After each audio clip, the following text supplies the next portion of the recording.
Now what will it be? Death or exile?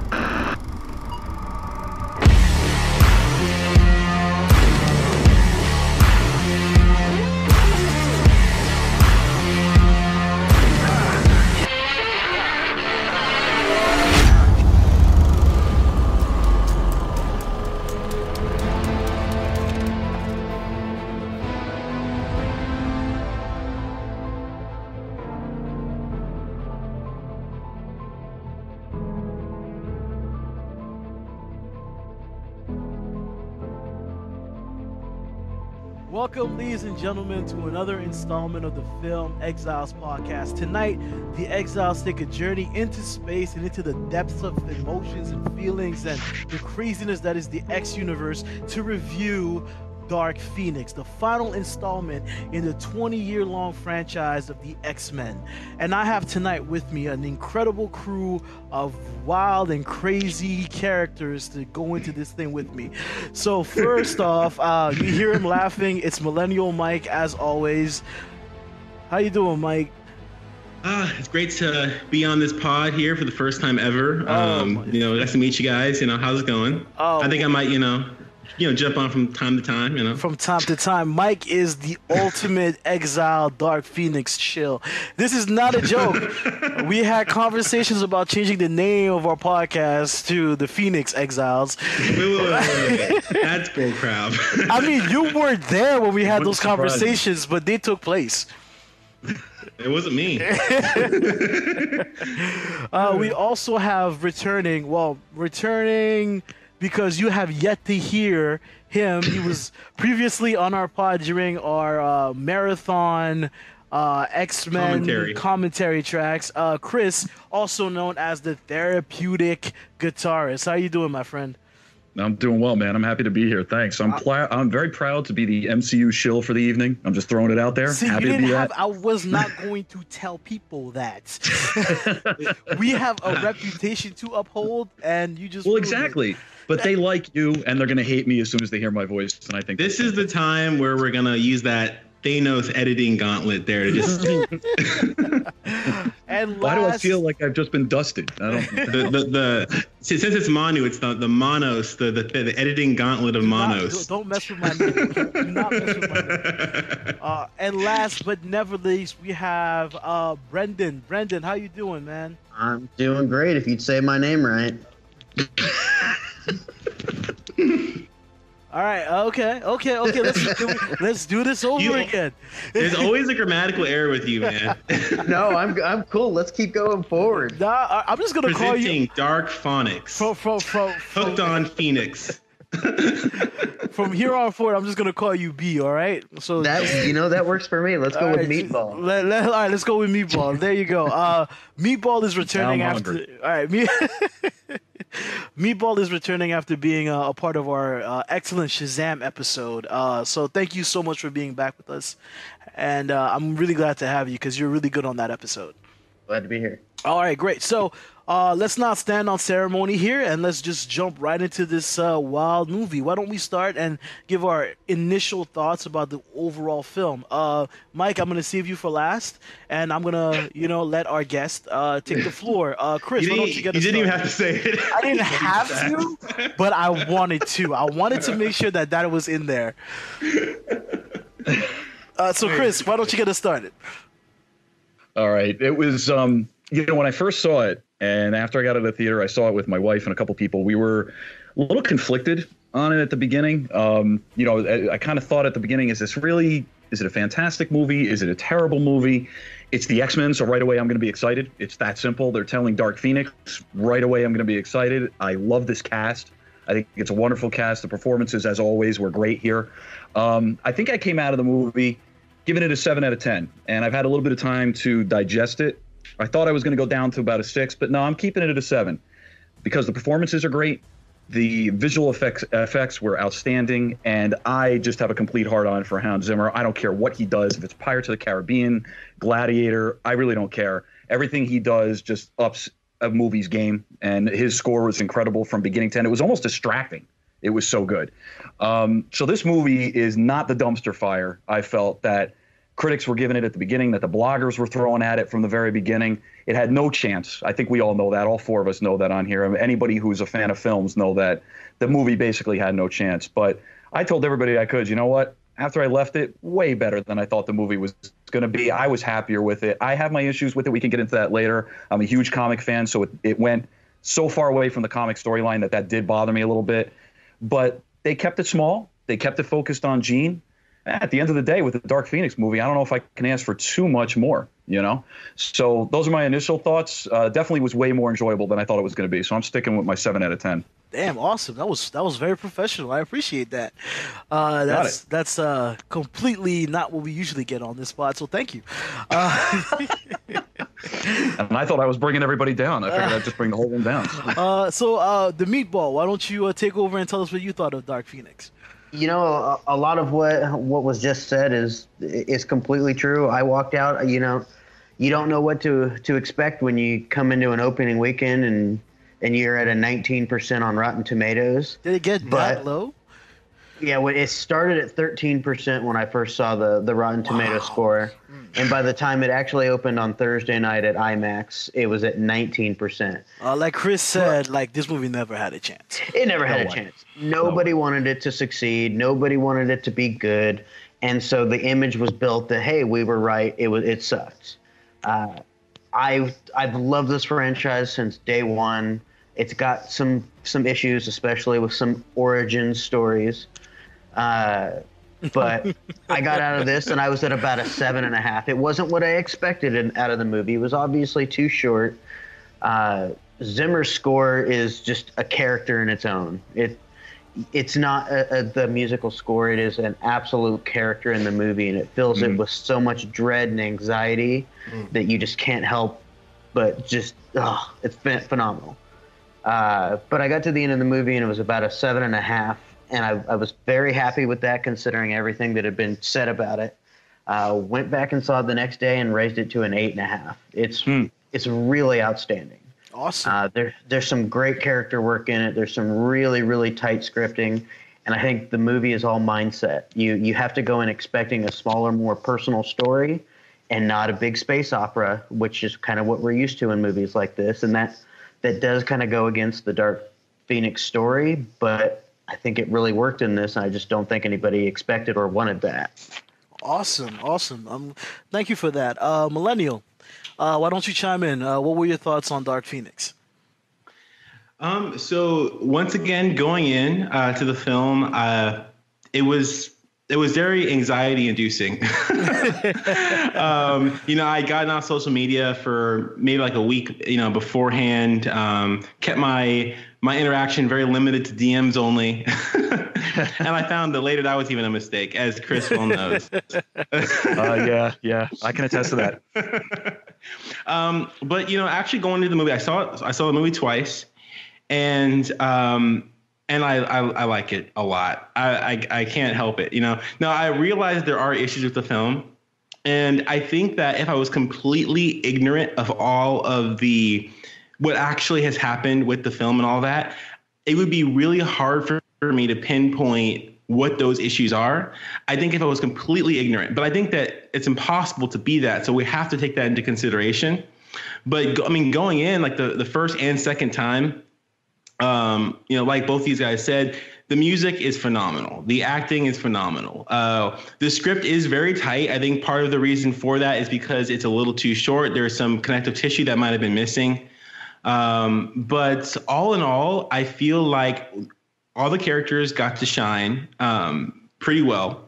The dialogue was good. The way that it was shot, the cinematography was beautiful. As a matter of fact, I sustain that this is the best looking X-Men movie out of the entire franchise. It's that good. Mauro Fiore and then, all that with Zimmer and everything, firing on, well, I can't say all cylinders, but firing on a lot of cylinders. It just came out to be really good. I really don't want to give this a rating. I want people to go see it. So that's what I have to say. Well, thank you guys. I have to say, there was so much talk about this movie. before it was released, after it was released, during production. It was kind of hard to avoid all of the noise, but I think that I have trained myself to like block most of that out while I'm watching a movie. And watching this movie, I've seen it 3 times. Wow. I've seen it 3 times, and I really like this movie.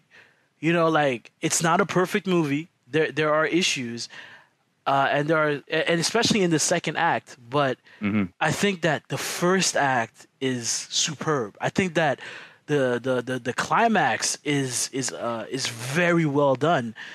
And I love the character work and a lot. And like you guys said, the music is astounding. The visual effects are great. And all in all, it's a movie that I feel like I'm going to continue to watch. Yeah. And that's important for me. Like, I think that regardless of the issues and the behind the scenes BS, it's a movie that I enjoy watching. And I enjoy this cast and these characters and it's just a bloody good time. It really is. And could it have done some things better? Definitely. But it also could have been a lot worse.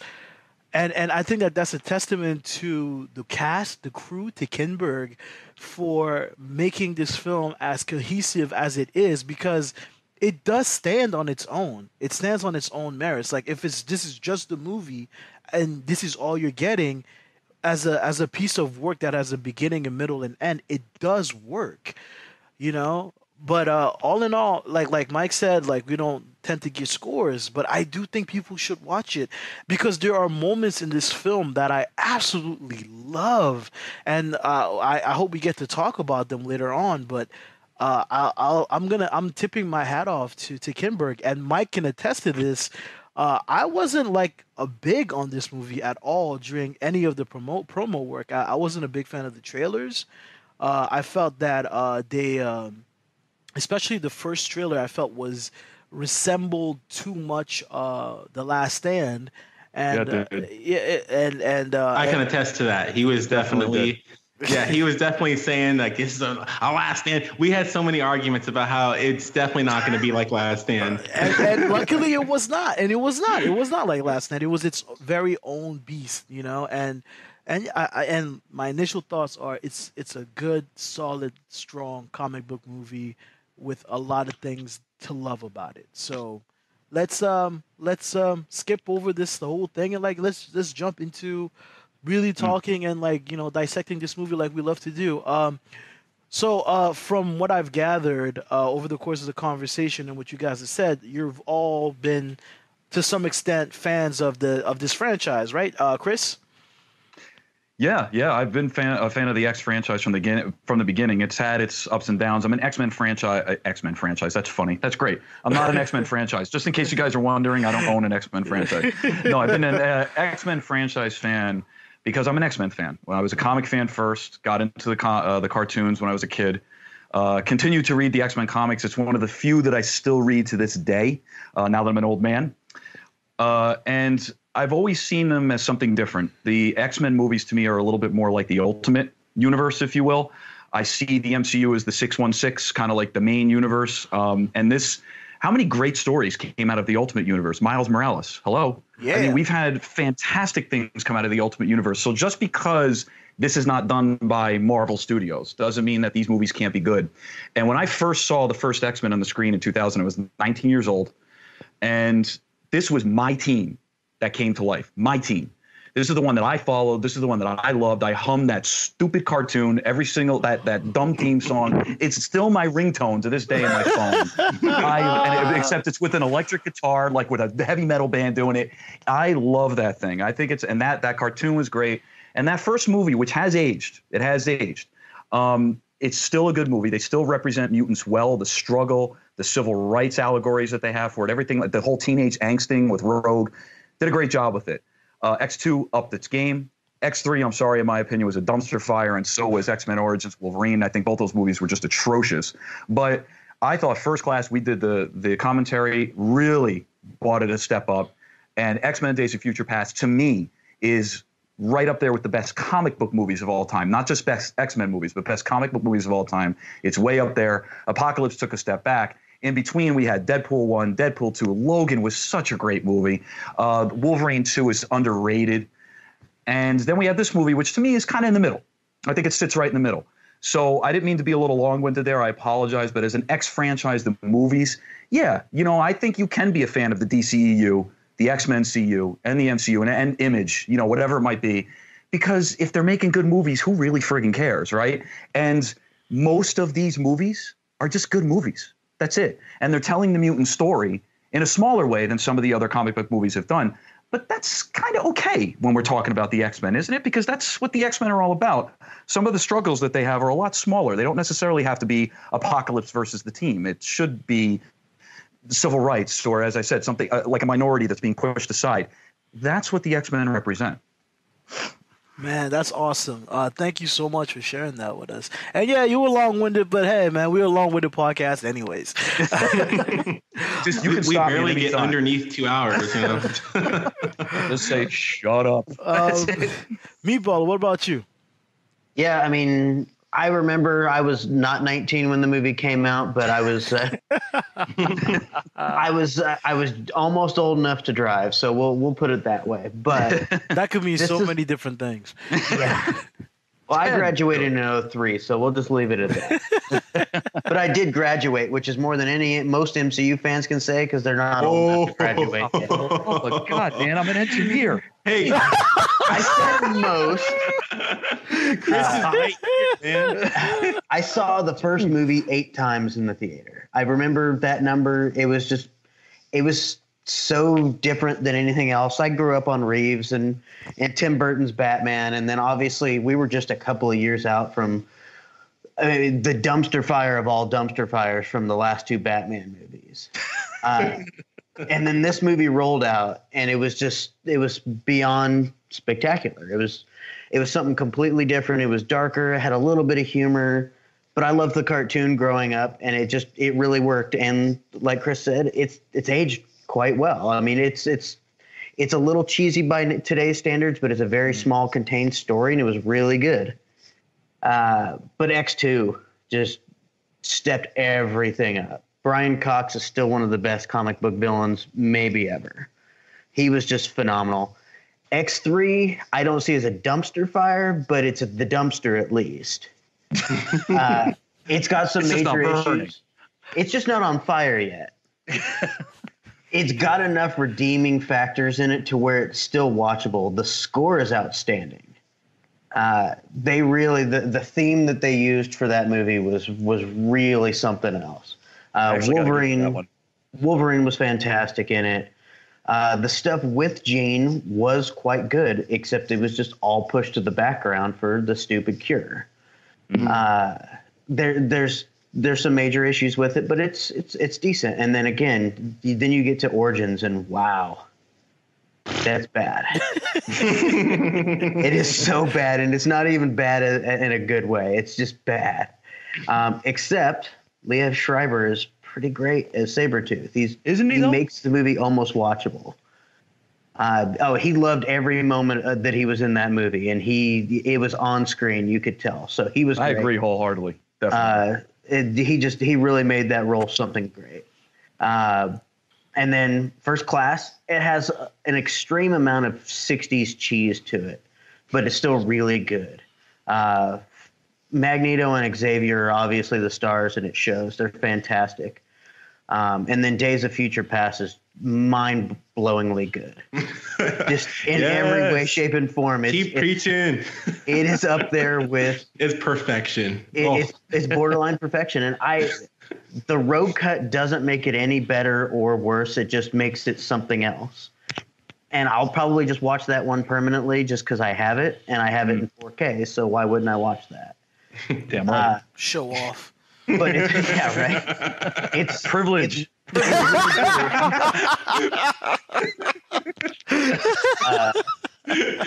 That's the hard part is when you get to a movie that you in a series that you don't have in 4K. You're like, I can't watch that. First world problems. Oh man. But it was just great. And you get to the end of the movie, and the universe is in a way reset, but it's settled and it's beautiful. Fantastic movie from start to finish. And then you get to Logan, and whew, I'm not even ashamed to call that a masterpiece. It's up there with Dark Knight as not even belonging in that genre. It is so fucking good. Every minute of that Apocalypse? movie. I'm sorry? You talking about Apocalypse? Oh, no, Wolverine. Oh, okay. Logan, right? Yeah, sorry. Yeah, Logan. I just skipped past the Wolverine, which was actually quite good, very underrated, especially the first two acts. Excellent character work in it, and they should have released the R-rated version. It was a little bit better. Oh, there's an R-rated version? I didn't even know that. Yeah. Yeah, the extended cut is rated R. It's noticeably more violent. Oh, this is why we do this. Yeah, right. Dude, you got to seriously. That's he's going on my watch true, list. Man. Yeah, You gotta it's watch it.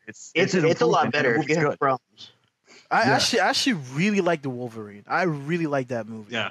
Yeah, me I too. didn't love the ending with the Silver Samurai stuff, but the whole third act just feels like it doesn't belong in that movie. But I didn't hate it, but I didn't love that aspect. But the other aspects of it are really, really great. yeah, I think it's All the first samurai stuff. Yeah, and we finally get to see like a vulnerable Logan having to deal with not only his past but with the fear of dying. Like I really think that might be Jackman's best performance in this universe. That still goes to Logan, but Eh. a lot of people complain about the ties to Jean Grey in the Wolverine, and I actually think it's really good because whether or not you liked the love triangle that they had, he had feelings for her. He did. And he is so guilty for having to kill her. Yeah, if anybody and would. it Yeah, really shows. yeah, and I'm glad that it wasn't just like wiped away. They built the story around that guilt. Yeah, And, so everything how is hard around it that is for guilt. him to let go. And honestly, it makes that moment in Days of Future Past when he sees her again. Like Yeah. I think that moment resonates so much more because of that. Absolutely. But yeah, it's just the movie's very underrated, and there's a lot more I could say on that movie. But the one thing that I have to go on a tangent on is everybody complaining that he loses his claws in that movie, and then he has the metal claws again in Days of Future Past. That being a plot hole. It's not. He's on the same side as Magneto, who can manipulate metal. It's not that hard to decipher. And then you move on to Deadpool's. I count outside of the X-Men continuity, As do I. because they can be whatever they want. So I won't even include them because they're great. But then again, Logan will always be the last movie I watch in this franchise. No matter what the timeline is or whatever, that ends the franchise in the most beautiful manner possible. Sure does. And the movie again is just it's a perfect 10. There's just nothing I could really change about it. It's sweet, it's tragic. You know, it's the only downfall isn't a downfall is seeing Xavier go out the way he did, because he's such a wonderful character, and he didn't deserve that death, but that was it was a great part of the movie. The character didn't deserve the death, but the movie deserved it. The movie did it so wonderful, but to have him lucid at that one moment where he died, where he remembered that he killed his family, is just beyond tragic. And most people don't even realize that. When you tell them that he killed the X-Men, they're like, what are you even talking about? It's like, do you even watch the movie? It's Do you even movie, bro? It's so Do you sad. even movie, bro? Do you even, I'm stealing that. That's gonna be the tagline for the film Exiles from now on. really? You It's like, even movie, bro. does your battery on your phone die when you watch a movie? Like, do you ever put it down? Like, it tells you right there, but it's so tragic that one, he did it. And it's brutal just to hear it in the movie, but he doesn't remember. But when he dies, he remembers, and he knows what he did, and he has to die with that memory. And it's just such a tragic movie. But then you get to the end, and you get to see Logan go out in such a beautiful manner. A brutal but beautiful manner, and sacrifice himself to usher in the new X-Men. It's beyond perfection. And then Dark Phoenix comes in above middle ground for me. It's probably fourth in my list of all the X-Men movies. I really like it quite a bit. Awesome. It Mike. does a really good job as a successor to Logan as well. Yeah. All right, Mike. Yeah, it does. Mike, your turn. So yeah. Do you like the X-Men? Yeah, I think I do. All right. Next question. But I won't be so long-winded. Let leave some room for everyone else to talk. But yeah, I Sorry. mean, with the X-Men. Wow. That's okay. Damn. The X-Men 1 film was great. I think that I think it's a little bit dated as far as the way that it looks. I think some of the VFX are they're pretty rudimentary.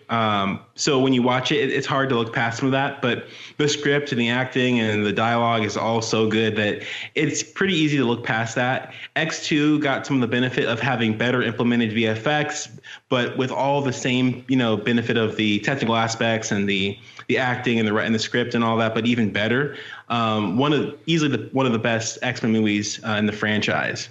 3 was a dumpster fire. I watched it recently. It's really hard for me to watch that movie. It's really hard. I mean, I scrutinize movies so much, and I couldn't even appreciate it from a technical standpoint. Like the cinematography was booty. Wow. The acting, even some of the best actors in the film, I felt didn't get to shine. Like the script was bad. Like even Ian McKellen had like these dumb quips and just really just clunky dialogue. Mystique,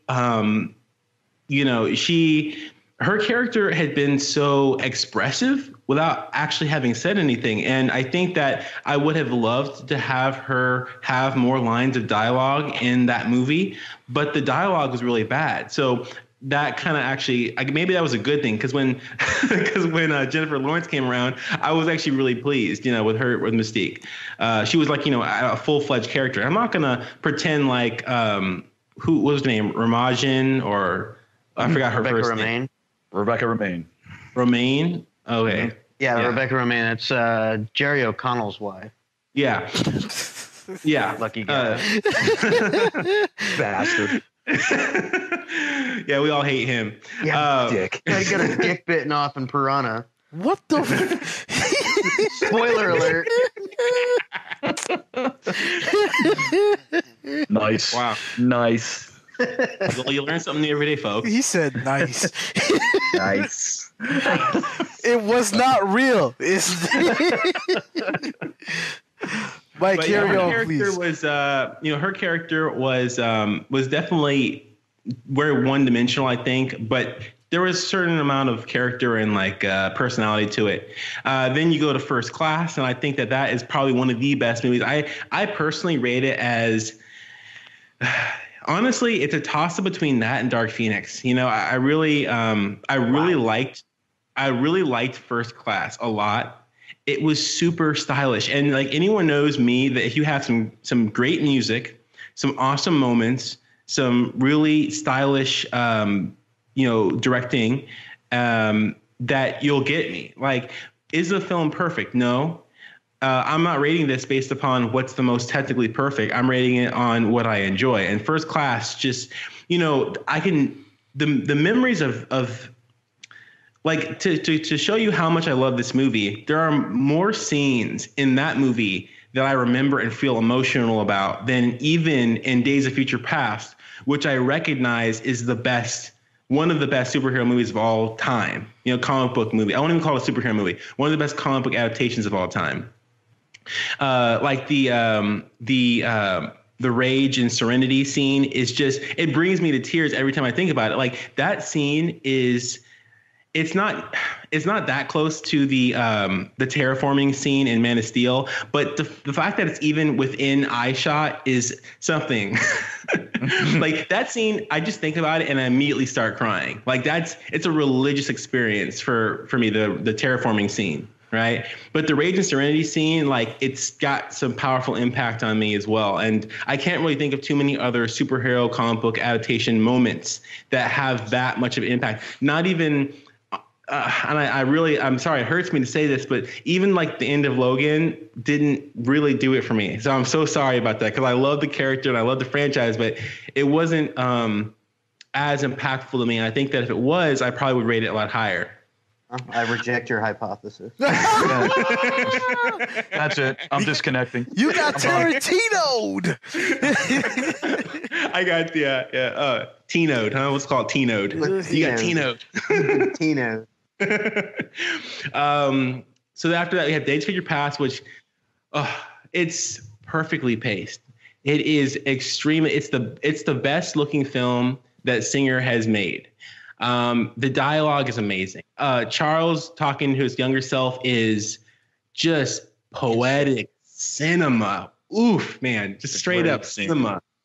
Great scene. My God. I mean, I hate to throw shade, but I'm going to do it anyway. And actually, I don't hate to throw shade. I love to throw shade. That's why it adds like 10 minutes to my fucking edit time every single time. But know what you were getting into. That embodies the hope and optimism that everyone says that they want in their films. It's just.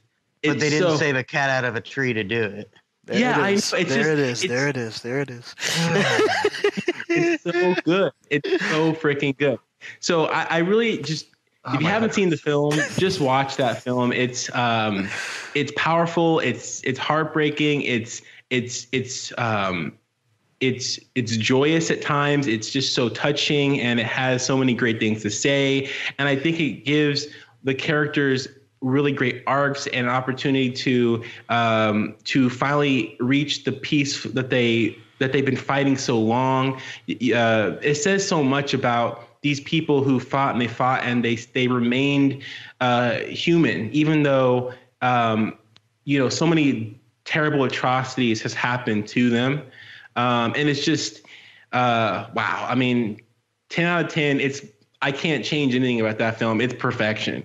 That scene of Charles and Wolverine and Cerebro right before he sends him back to meet old Charles. Yeah. Just, you poor man. And like, no, look past that. Look to past my future. Look to yours. Yes. He sees all the bad and he sees all the good. And I mean, from that moment all the way through to the end of that scene, it is poetry. I actually think that part is crucial to the scene between Charles and Charles. You need that 100%. Yeah, absolutely. Yeah. Oh, that is so. Yeah, please watch that film if you haven't seen it yet. Like, that film is cinema. All right, and watch it right now. It's playing at the moment. And then you have Apocalypse, and I'll do the Wolverines as a separate thing. I haven't watched Dark Phoenix, or sorry, well, I'm in the wrong place, aren't I? I haven't seen Deadpool, so come on, still in the wrong place. Apocalypse is I think I enjoy Apocalypse in a lot of the same ways that I enjoy First Class.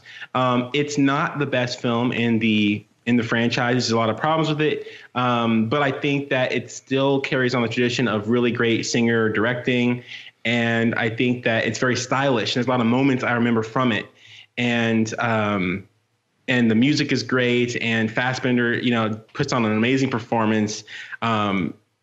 Just some of these there's so many technical aspects, and there's so many things about these films that are so strong that they carry some of these smaller grievances that I have. I mean, for some people, I understand these smaller grievances are everything, so they can't enjoy the films. But I just appreciate like these technical parts so much.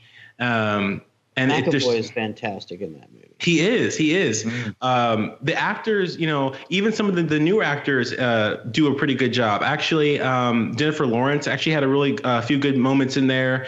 I really enjoy Holt's performance as well. I think that he could have been given more, and later on in Dark Phoenix, he is given more, and he does a great job.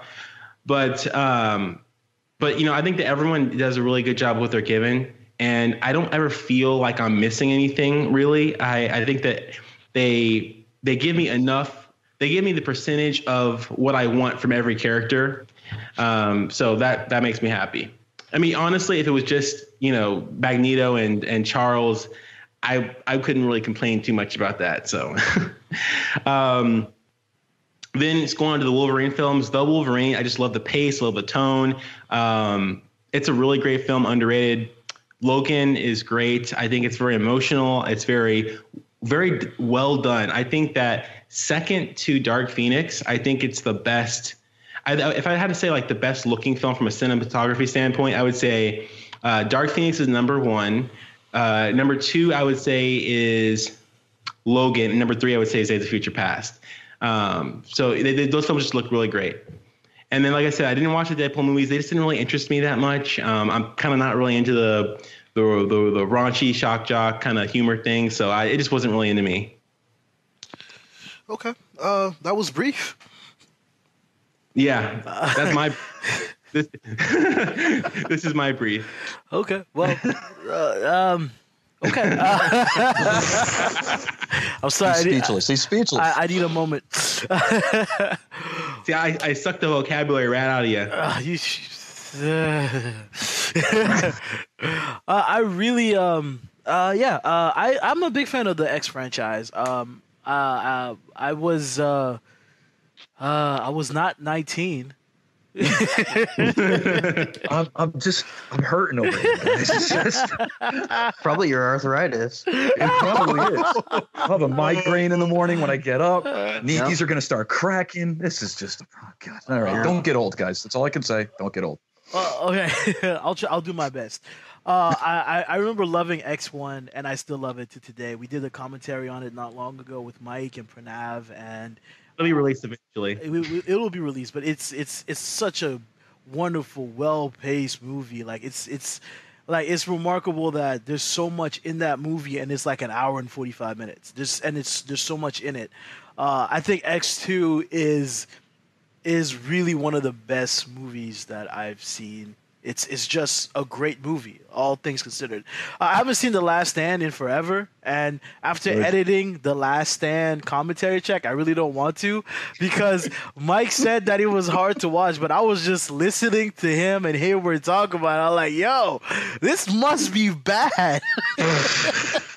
So watch it after Origins, but don't watch it after X2, because it's not that bad.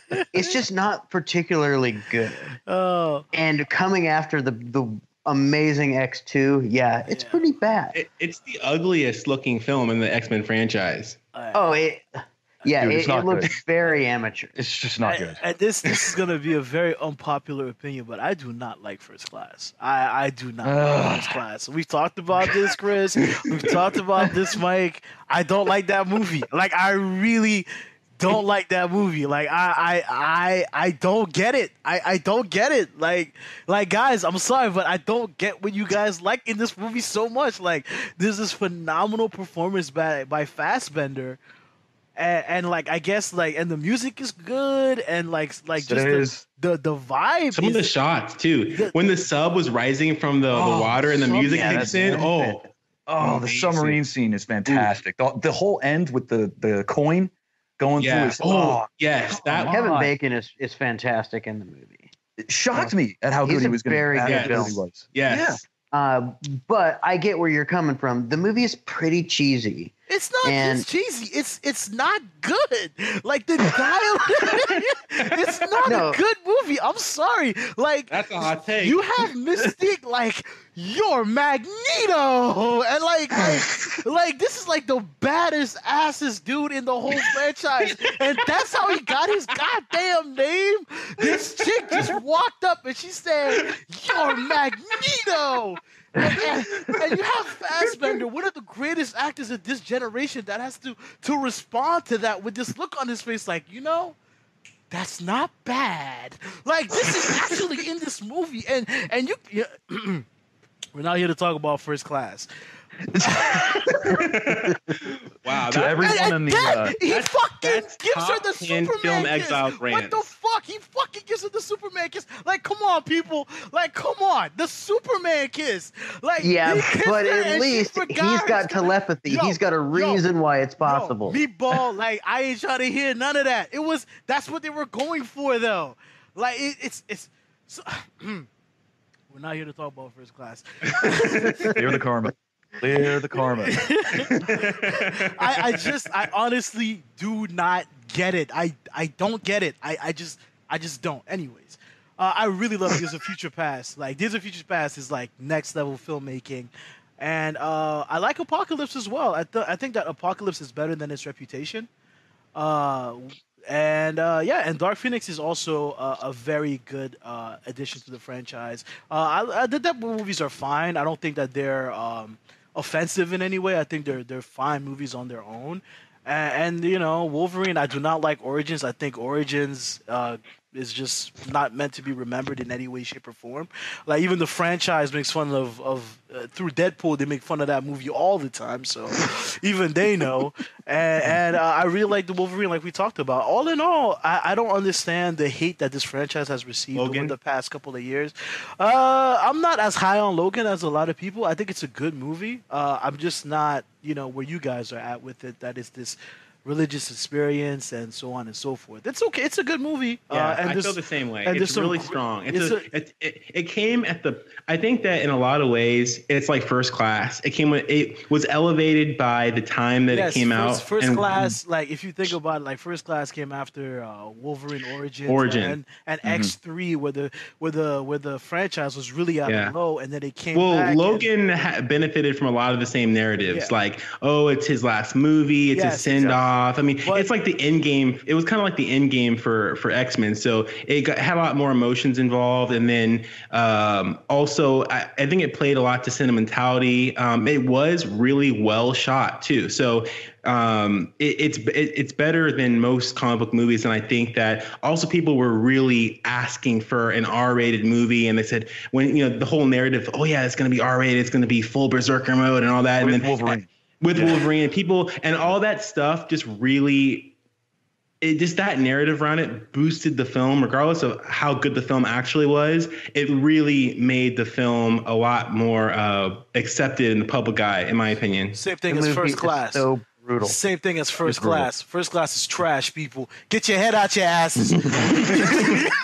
Well, I mean that speaks to something else that could be discussed later. They got fucking Charles Xavier walking around like it's a fucking debutante. Like, come on, like.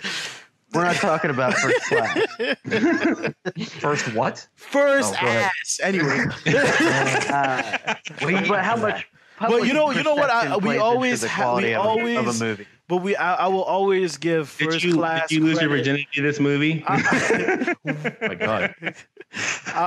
The credit that I will always give First Class is that it brought us this cast. Like First Class brought in McAvoy and Fassbender and Jennifer Lawrence. Even though people have their feelings about her, I never understood it. I always thought that people got vehemently unfair towards her.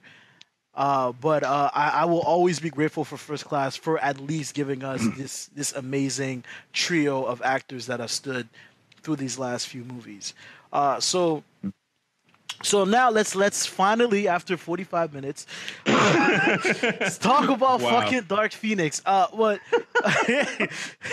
So I haven't read the Dark Phoenix comic. I'll admit right away. Boo. Listen, boo me one more time.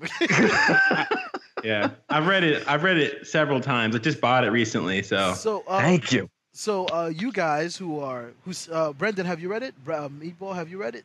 No, but I vaguely remember it from the 90s cartoon. Okay, so Mike and Chris, what are you guys' thoughts about the comic and how is it adapted into this movie? And do you guys think that it's better done here than it was in The Last Stand? Actually, forget that last question. I'm already guessing what your answer is going to be. So, is the adaptation here? What are your thoughts on the comics, and is the adaptation here strong? Chris, you go. Okay. The only thing I would say in terms of comparing it to X3, I mean, you're kind of comparing a 0 to what could possibly be like a 5 in terms of an adaptation. The adaptation for Dark Phoenix and X3 was a joke. It wasn't even there. It wasn't even there. It was a Cure movie that they took the Gifted storyline and they squeezed Dark Phoenix in there to give a plot B. That's basically it. And Brett Ratner doesn't know what the hell he's doing. So forget it. It just didn't work. And they made it as a dual personality and everything. Everything about it was bad. She existed to give Wolverine something to kill at the end so he would feel bad. Yeah, This is that's just really offensive, to be honest. It is. It's offensive. Especially considering who Jean Grey is. She's one of the original 5. God damn it. She's one of the most powerful mutants in the universe, and this is what you did. It's horrible. I understand they wanted to make the movies about Wolverine. Hugh Jackman is a fantastic actor, and his take on Wolverine was not comic accurate, but it was very good. It was very good. He was very passionate. He was very respectful of the source material when he was acting as Logan, James. And he did a fantastic job there. So I get it. He was the star. I'm going to move on from that because we could definitely have a whole podcast if you ever want to invite me back about trashing X3, and I'll have a good time doing it. The thing about Only if the we can Dark have Phoenix, one where I can trash First Class. you know what? I'll give you that. If you want to trash First Class, but you give me the opportunity to trash X3, I'll definitely come back and do it I'll with you. join you and we'll trash X3 together. You should watch the movie. We'll make a night out of it. Watch him think that X3 is better than First Class. God. That's not possible. Because First Class X3 is actively offensive. Like First Class is so bad, man. There's actually good filmmaking in First Class. Like even there's some things that you hate in it, there's also things that are just objectively good. Like First Class is actively offensive. Were we doing the commentary track and Hank copped the feel on the fucking model that they were using to blow the fuck up? That was funny. Spending all this time with Chris has MCU-ified you, man. It was so. It was like they were supposed to cut it. They just cut.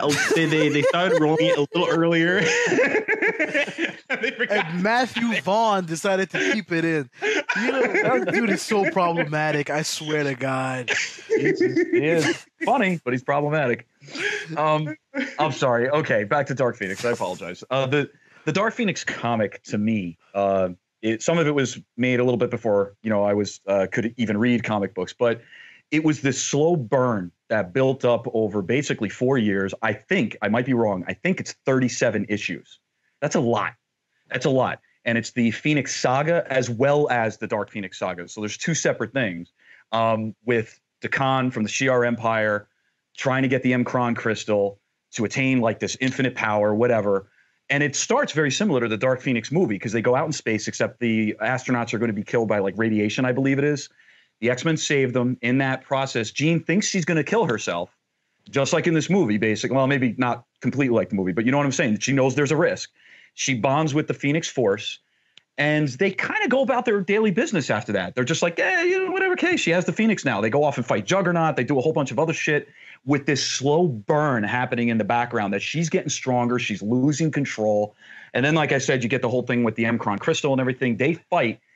Then after that, you get the Dark Phoenix Saga. Lilandra becomes the Empress of the Shi'ar Empire. And there's the revenge plot because of the bride, and the whole killing of the planet, the Hellfire Club, Logan going ballistic underneath the sewers in the streets and everything like that. They didn't shoot any of that. None of that was in this movie to make this a true Dark Phoenix Saga. Like, you made all of that up just now. None of that is real. None of that is real. None of that is real. It's off the chain. It's off the chain. The Dark Phoenix Saga is incredible. And now I want to say this before we continue. I understand if you read all the interviews with Kinberg and what he was saying, he was like, look, guys, I can't do that. This universe basically was not built on Guardians of the Galaxy. There is no ego and there is no nowhere and there's no collector and all this other shit. Basically, he was like, we've been pretty grounded, even though, yes, we have guys with claws in their hands and stuff like that, but we've been pretty grounded up until now. So it would be difficult for them to suddenly introduce the Shi'ar Empire and the Imperial Guard and all that kind of stuff. How are they going to introduce all that stuff? Just do it, so man. From that, I want it now. I get it. I mean, I get it. I get it. So basically, what I'm trying to say is, as a true adaptation of the Dark Phoenix Saga, no, it fails. It does. But as a Dark Phoenix story that centers on Jean, her family relationship with her ex-family, with Charles, with Mystique, and I do not like Jennifer Lawrence Mystique, but with Mystique, and with everybody, with even the little bit that we got with Scott, that's where the movie got its strength, and that's where it adapted the Dark Phoenix Saga properly. Because at its core, with all that shit, all that cosmic stuff that the Dark Phoenix saga does, at its core, it's still Jean fighting against her family, and them have to make the decision, do they kill her? And her still sacrificing herself and everything like that. So with all that, they still got that right. It still blows X3's interpretation out of the water. It's just, to me, as a comic fan, I know you guys are going to be like, comic snob, put your nose up, whatever, jerk. But the reality is it does fall far short of a true Dark Phoenix saga adaptation. But I appreciate it for what it is because they got that emotional part correct. They got it right. And that's the part that I really liked about it. Dude, we really appreciate your input, dude. That was amazing. Yeah, thank you so awesome. much. And we're comic readers. I just haven't read the Dark Phoenix story, but I would never judge you for loving these comics and your passion. Like it really, it's really great to add to this discussion. Yeah, and so, on the note of the comics too, because I read it too, guys. Hey, who are you again? You see what I've done to him? Oh, go ahead. But to piggyback on what Chris is saying, actually. So I have actually read the Dark Phoenix saga, but I haven't read the entire Phoenix saga. So my knowledge about it is actually short. And when I read the book, I felt like something was missing. Like there was some context that I wasn't getting. I will say that the Dark Phoenix saga portion of the entire comic book saga is very quick. I have a question, Chris. So at the end of the comic book, she basically has this laser beam set to a timer in which she runs out in front of the laser, has enough time to talk to Scott on why she's killing herself and why she needs to do this, and then the laser beam automatically fires without her having to do anything, just in case she flips back out into Dark Phoenix mode or whatever. She turns into Dark Phoenix again.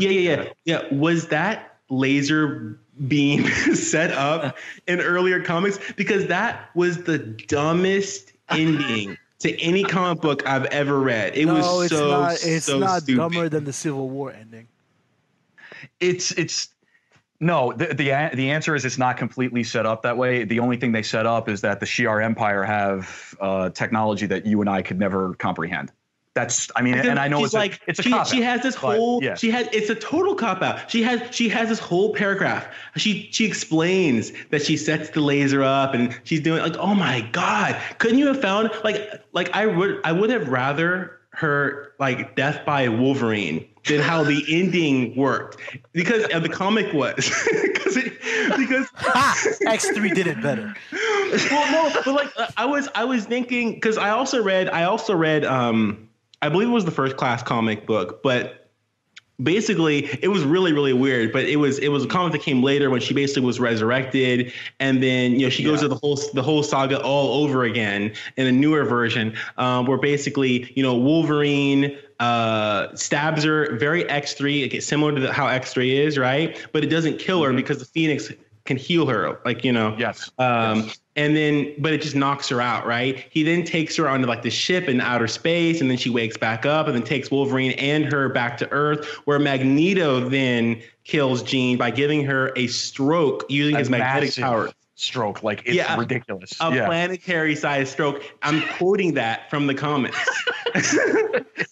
I was like, hey, Jean, I just gave you a planetary size. So he had to explain it, of course, the comics, in dialogue. Yes. That's one thing because the comics, honestly, man, the dialogue is so bad in a lot of comics. Dude, I'm a comic fan, and even I'll agree with you on that. I'm sorry.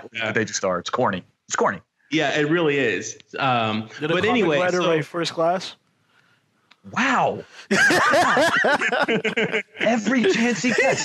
Just, for anybody listening to the podcast, so Mike and I have tried. We've made the attempt. He has no interest. He said, fuck you guys. I don't care. That's it. So, hey, all right. That was unprovoked. But yeah, so I think that if I had more understanding of the entire Phoenix saga, it would have filled in some of those gaps.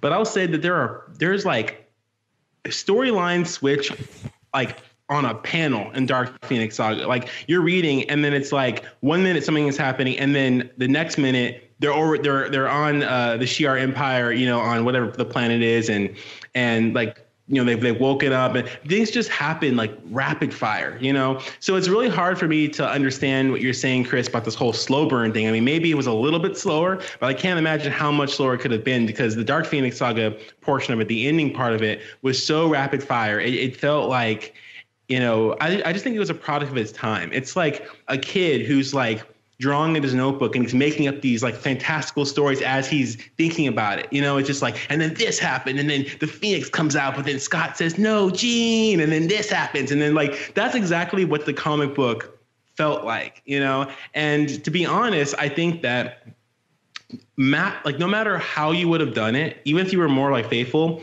I think that massive cuts would have to be made from the original story, and massive changes to the dialogue and to everything would have, like, you could hit like certain story beats, but like there's no way they could have adapted anything close to it, even under the best circumstances. Yeah, I think it would be too tough to do. Like I said, it's just, especially considering what this universe has built up to this point, right? It was impossible. Yeah. Exactly. You just had Logan, which I get is like a one shot. Like, I consider Logan almost like Old Man Logan, like the comic book. Yeah. It doesn't really, it exists, but it doesn't. It's in an alternate universe. Secret Wars brought all that stuff back together. Great. I get that. But it wouldn't really tie into this particular universe. Again, that being said, I know I'm being a pretentious jerk when I say this. It was this 4-year massive comic story that started with the Phoenix Saga itself, watching Jean kind of fall apart and gain these interesting powers and everything like that, and not necessarily feel so bad about killing somebody, that I missed all that. Now, the movie itself was fast enough, right? There were cuts all over the place. And why I didn't give the movie a 9 or a 10 were because of those, especially because of those cuts. I walked out of that movie, I felt like I was missing something.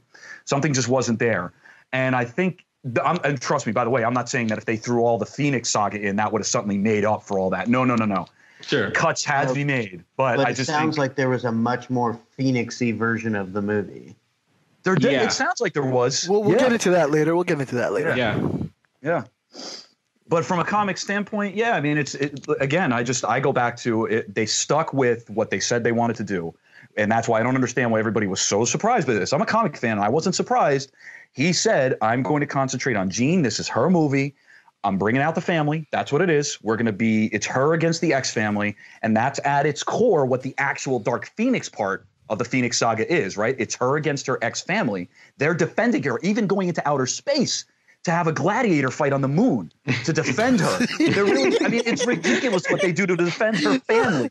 You know what I mean? The X-Men do everything they can, and that they wanted to capture here. And I think you got to give them credit for doing that. I have my own problems with J-Law's Mystique. I have my own problems with here we go again, Charles versus freaking Magneto. Great, here we go again for the 9th time. Hey. But it worked. Hey. It worked, right? You almost died. No, hey, well, it's here we go again. Kinberg's got to go back to the well again. But it does work. It does work, and their performances were good. They were good. So yeah, let's talk about Kinberg. So this is his first. This is his directorial debut. He's been part of this franchise since, I think, the very beginning. He's been a writer, he's been a producer, and this is his first time behind the camera. How do you guys think that he did? Meatball, why don't you get us started on that? I mean, I'm going to go against the mold on what everybody says online.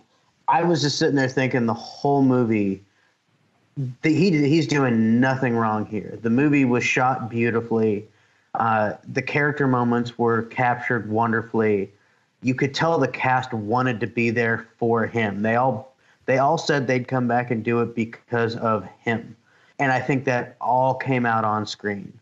And I mean, there's so much blame going around, and obviously there's the first finger you always point at somebody is the director. But I think he did no wrong on this movie. I think he did what he wanted to, and like seems to be normal these days, the studio wanted something else once it was already done. And they said, "Why didn't you do this?" It's like, well, that's not what you hired me to do. That's not what I told you what I was going to do. That's not what I filmed. That's not what we finished. And now you want something else. And then he got caught up losing his passion project in a buyout. And I'm not pointing fingers at Fox or Disney or whoever. There's people behind it, and it's not one side or another. But I think as many sacrifices as he made for the final product, it's a testament to how good it really probably was before, because it's still really good now. And there's plenty of other movies that have been butchered to all hell and haven't been a fraction as good as this final product. Awesome. Mike, There's what been about plenty you? of movies that haven't been touched at all that haven't been a fraction as good as this. Mike, what about you? Yeah, this guy, I can't wait to see more of him because this movie was so good looking. As a matter of fact, after watching it a second time and thinking about it and talking about it and discussing it and all this, I feel as though some of the problems that I had with the film might not have been his directing. It could have been some of the cuts that were made. There was a particular scene. I'm not sure if we're going to have an opportunity to talk about it later. Or I guess the way that this script is kind of set up, I guess we can talk about it now.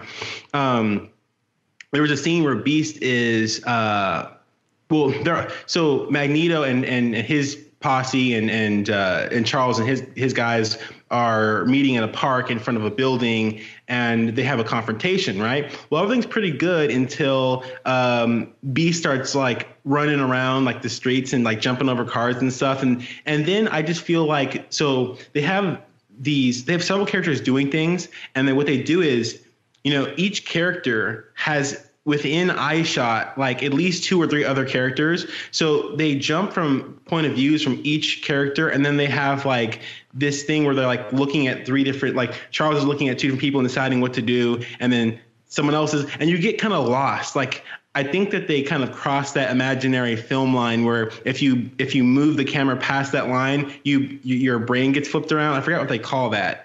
I've brought it up multiple times in this podcast. I just need to like open up a film dictionary or whatever and just do myself some favors. But there was something really wonky going on there. I'm not sure if that was editing or cutting or whatever. But aside from that, though, this film is so good looking. He mentioned I've been following this film like very closely. Like every word that Kinberg has uttered, I had been on top of it. It's all bookmarked and cataloged on my phone. And like I could pull up like anything he's ever said, right?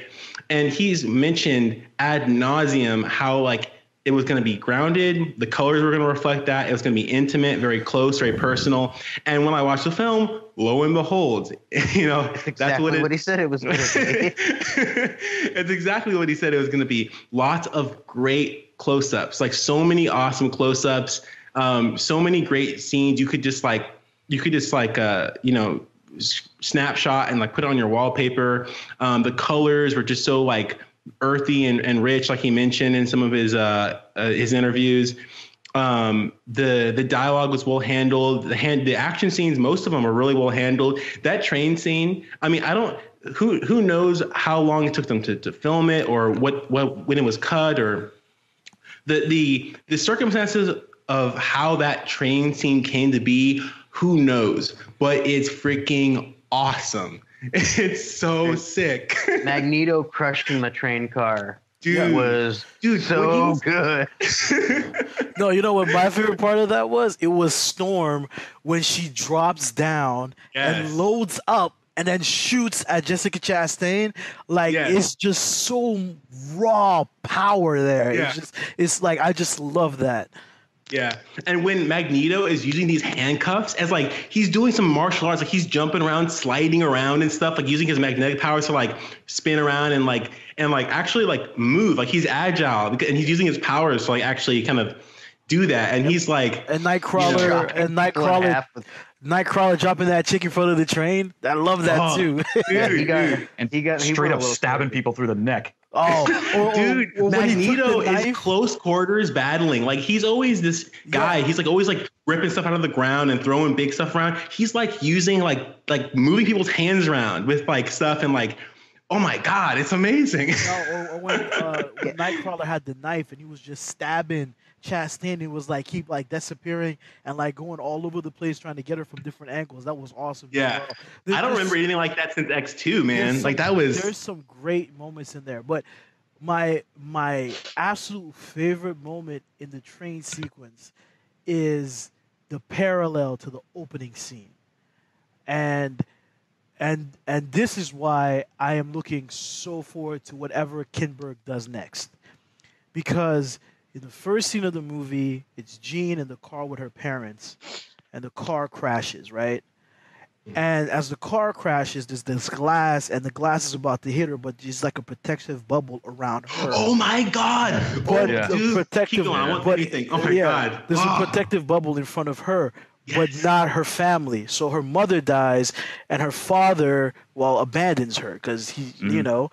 But this time, she flips the train the same way that car was flipped.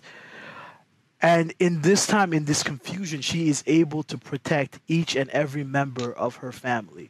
So she has basically come full circle from the beginning of this movie to the end. And it's not done with a 3-page monologue. It's done visually and it's done beautifully.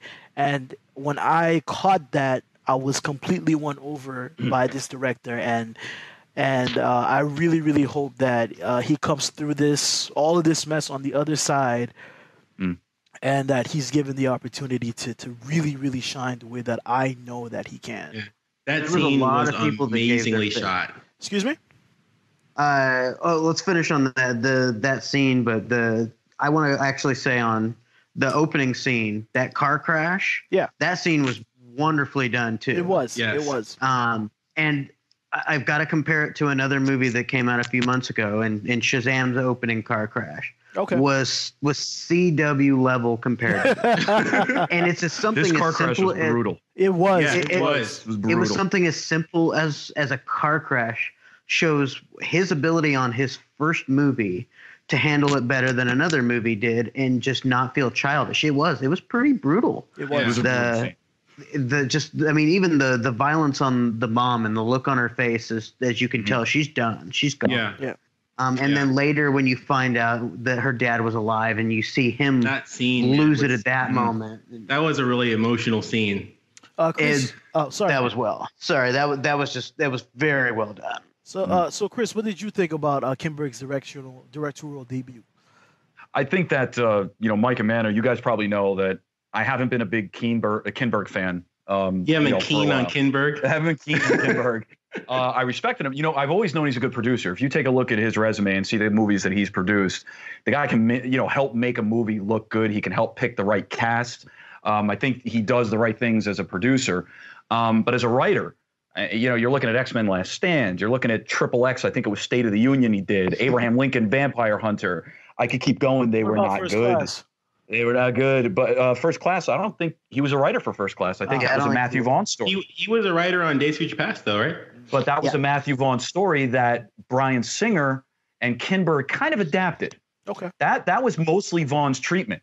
And then they went in and kind of changed it a little bit. He had a whole idea of having a young Wolverine and all that kind of Yeah, stuff. yeah, I heard and they that. went in, they changed it. So so for me, I was like, he's written some he wrote Apocalypse. That was a lot him and less Singer. And when Singer became a whack job and left halfway through Apocalypse, Kinberg finished the production there. He was directing some of the scenes because Singer kind of stopped showing up on set. So I'll be Yeah, like I he's said, gone batshit crazy. he did. He really did, and he's got a lot of issues. Let's not get into that. But the problem is, he's just got issues. Yeah, But- nobody. Yeah, he's people don't like working for him, from what I heard. He's very hard on set to work with. And Kinberg, let's say one thing about him, regardless of how you feel about him, the guy is a fan. He freaking loves the comic books. He loves X-Men, and he legitimately seemed to feel bad about what happened with X3, saying, "Hey, man, I screwed the pooch. I did the Gifted Cure storyline, and I fucked it up." From what I heard, the Go cure ahead. was not his idea. Sorry. No, From what it I really heard, the wasn't. Phoenix was his, and he got forced into adding the cure and He had to. sacrificing his story again. You're right, and he did. And whether or not his Dark Phoenix movie would have been better, who knows? The point is he wanted to do it. He said, "Look, we've gotten 2 movies now. This is our third. Brian He introduced took responsibility. That's good. Yeah, Good he on did. him. Yeah. But I will say, I don't know if this has made me suddenly a Kinberg fan, but I am absolutely, my opinion of him has risen. I'm absolutely interested in what he's about to do next. I was a fan of Star Wars Rebels. He had a huge hand in Star Wars Rebels. I think he could do good work. I was impressed with the cinematography here. I know that's not all the director, but hey, he's the one directing it. His story was adapted. We already went into that. There's no reason to go into it again. His story was adapted to this universe the way it needed to be. And I actually enjoyed the first half of the movie a little bit better when we got those little character moments, especially the moments between Hank and Professor X after Mystique's death. I really liked those moments. I thought they were done very well. The moments between Jean and Magneto. Spoiler alert. Oh yeah, sorry. Nobody knows Mystique's dying. Right? Nobody's seeing this movie. The spoiler-free review already went out. Yeah, Kimberg didn't give a spoiler alert. And That's why he got the first trailer canceled. spoiled it. That's why he got canceled. And you know what? We can have a conversation all day long about who's to blame for the reshoots, the bump. It sounds like Alita and James Cameron even had something to do with the movie getting bumped even farther. So we can, I think that's a conversation for another day. He did what he needed to do, working within the system that he was working in. The test screenings came out kind of bad in the third act. He had to change them. He did it. And you know what? I think the train sequence looked pretty real. It was freaking good. It was very good. The train sequence was great. Very good. They didn't have to less rush the third. Go ahead. I was going to say they didn't have to rush the third act. Yeah. I think it really actually shows how good a director is when they're able to work with adversity. I mean, as you know, most of us are fans of Snyder here, and he has to work within the studio system. And even when he's had to make compromises, he's done a pretty good job with it, And Kimberg had to undergo some pretty crazy compromises, and even still, he did a really good job. So imagine him in a scenario where everyone is working to his benefit. I think that I think he could pull off some really amazing stuff. I agree. That's what I came away from this movie thinking, that this was not the best situation for him to succeed. But even in that case, this movie is cohesive. It's coherent, and it works on its own regardless of all the other shit. And most movies don't. That doesn't happen for a lot of movies. So I think that he deserves a lot of credit for pushing this thing through. And honestly, like there are certain moments in this movie that like even today, the third time seeing it, I'm still like, wow. Like when the X-Men are about to go to space, like that whole sequence from Hank and Professor X together in his office, the whole I know what you're thinking. He's like, that's my trick. And like that whole thing where he like answers the call from the president and he looks at Hank and Hank is like, okay, and he transforms, and we go from that to going in the bunker, and like the team is ready to go, and then they're going off in space, and then Zimmer is going on, and like it's just so fucking awesome, and like Cyclops reaches forward and he grabs Jean's hand, and then Jean grabs his hand, and the camera just stays on that moment, and Zimmer is playing in the background. It's just so fucking awesome. Or when Magneto and Charles are in the park and he's like, there's always our speech and nobody cares anymore. The girl dies and then Hans drops, Beast changes and just lunges into the night. Like there's these moments that just are exhilarating even on the third watch. So I just think that seeing him just be able to be himself and do what he wants to do to the best of his ability, like Mike said, it could only be better, right? Yeah. Oh yeah. The one thing that very few people have mentioned is the man's got loyalty. And again, coming from somebody who we see a lot of loyalty from the people around Zack Snyder, that's how it is around Kimberg. He got that director's gig because everyone wanted him to be in charge of this movie. Yep. You're not a first-time director, and you just happen to score the best composer in the business. You don't just get Christopher Nolan's editor. People have to have faith in you on your first movie to do all of that. I mean, Jennifer Lawrence said, I'm not coming back without him. All their contracts were up. They came back because they believed in him. Mm-hmm. And it shows in every aspect of that movie, even though it was chopped up and it was reshot and there's so much more missing. What we finally got is just, it's a testament to he's got something special. And I definitely want to see him succeed on his next movie. I want to see him go anywhere but Warner Brothers and make something great. All right, speaking of something special, right? Like I think that the bulk of the film's emotional beats lay on the shoulders of Sophie Turner. What did you guys think overall about her performance? Chris, get us started on that. You know what? I think that there were a lot of people that were expecting her to suck. You know, all you got to do is scan through Twitter and anywhere else. It doesn't matter. I think people were getting ready for her to stink it up. And she's been good on Game of Thrones. She's grown a lot. She's not the little girl that she was at the very beginning anymore. And she's brought a couple of nuances to her performance in that show, especially dealing with some of the things that Sansa Stark has had to deal with rape and things like that. Of course, you know, that seems to happen every freaking episode on Game of Thrones. But she's brought it's horrible. It's ridiculous. But anyway, she's brought a darkness to that role that I don't know if anybody expected her to. And she, towards the end of the series, she started to seem like the character that knew what was going on more than Tyrion. You know, and he was the guy that always knew what was going on. I really liked her in this movie. I really did. I wanted to see more of her. I think it's unfortunate that we got the cuts that we did. That maybe they didn't get a chance to focus even a little bit more on her if they possibly could have, because if the movie was like 2.5 hours, let's say. But I think she carried it well. Maybe this is going to be horrible and people are going to hate me for this. I liked her better than Famke Janssen, and I thought she brought more power to the role. She definitely brought more of a range. Oh my God, she brought more of a range to the role. She went from "I love you, Scott, you're the best" to knocking him out, right? And I got to feel bad for, and then becoming evil bitch in like 30 seconds flat. And she was bouncing back and forth between that range of emotions very well. She got very evil. The duality very well. Yeah. Very well.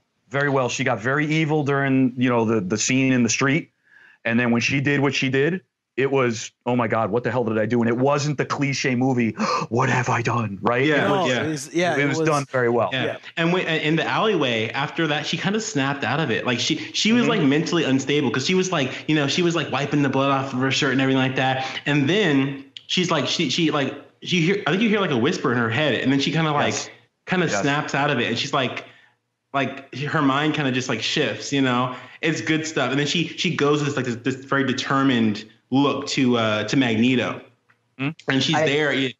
Yeah, it's go good ahead, stuff. sorry. It's good stuff. I agree. She had some real good range, and honestly, I don't think it's that much of a hot take to say that she was better than Famke. I think that people, Famke she's been around long enough for that like nostalgia to be, and also she had a lot of interaction with Hugh Jackman's Wolverine too. So I think that people who liked that era of time and those interactions would like her. But I saw her recently in a film called The Show, and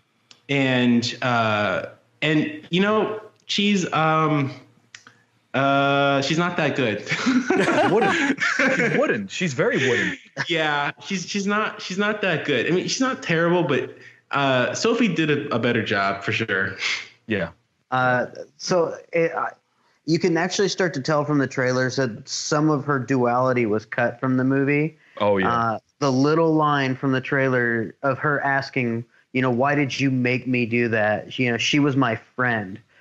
She's hearing voices in her head, and that's all cut from the movie. She's hearing the Phoenix. The movie never makes it out that the Phoenix is really this living force inside of her, but she still really played it to where it wants out and she can't control it when it's coming out. It's not just a surge in her powers. So I think she carried it well, but I would have loved to see that little bit extra of the Phoenix trying to take over her. And her feel guilty for what she was doing, even though you can still tell it's still there. I would have liked to see just that little bit extra, and that's not on her. It's not on her at all. Sure. That was just. It's still in the advertising, so it was in a final version of the movie recently. Yeah, some of that Venom goodness. Yeah, but I love Famke Janssen. She was a kind of a crush back when the first movie started. even in GoldenEye, man. GoldenEye. She played somebody that had a sex change in Nip Tuck, and she was still hot. I was still into it.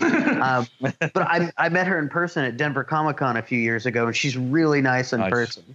Nice. And it was a lot of fun just getting to talk to her for just a second. I saw her. I don't hate you, Famke. I'm sorry. No, she was really awesome, and she had a really good sense of humor. No, she was great in the original trilogy. and Sophie Turner was very good in the turn that she got. And I would have liked to see her be able to end her 3-story arc with her. That's not the cards we got dealt, but I think she really showed throughout the whole movie, all the way to the end, that she has what it takes to lead a movie. Awesome. Yeah. That scene when she went back home was, and I think that was probably her strongest performance. She went through a range of emotions. Like when it's kind of like that McAvoy effect. Because remember when McAvoy was in Split and in Glass, like when he changes, there's something about the air that changes. Like you can tell his posture, his mannerisms, his face, down to the little things. You can tell it's a different person, right? Well, when the Phoenix kicked in, in the scene when she was talking to her father, you could tell. And you got scared, because it's like, oh, what is he gonna? Yeah, it was great. I agree with Mike. That scene when she goes to see her dad is amazing. Like she goes from being happy to see her father, and she's like, "I'm so happy to see you," and nothing's changed. It's all the same. And then she looks at the pictures of her mother on the wall, and then she realizes there's no pictures of me here. Mm-hmm. Like, why am I not here? How come? And then she starts to realize all this other stuff that, you never came looking for me. If you're alive, why didn't you come for me? And the realizations hit, like her entire world crumbles. Not only did her father leave her, but her surrogate father, Charles Xavier, lied to her for her entire life. And I think that Sophie Turner had a maturity beyond her years to be able to handle that the way that she did in that scene. And I really hope, just like with Kimber, that she gets the credit that she deserves for the performance that she put on there. Yeah.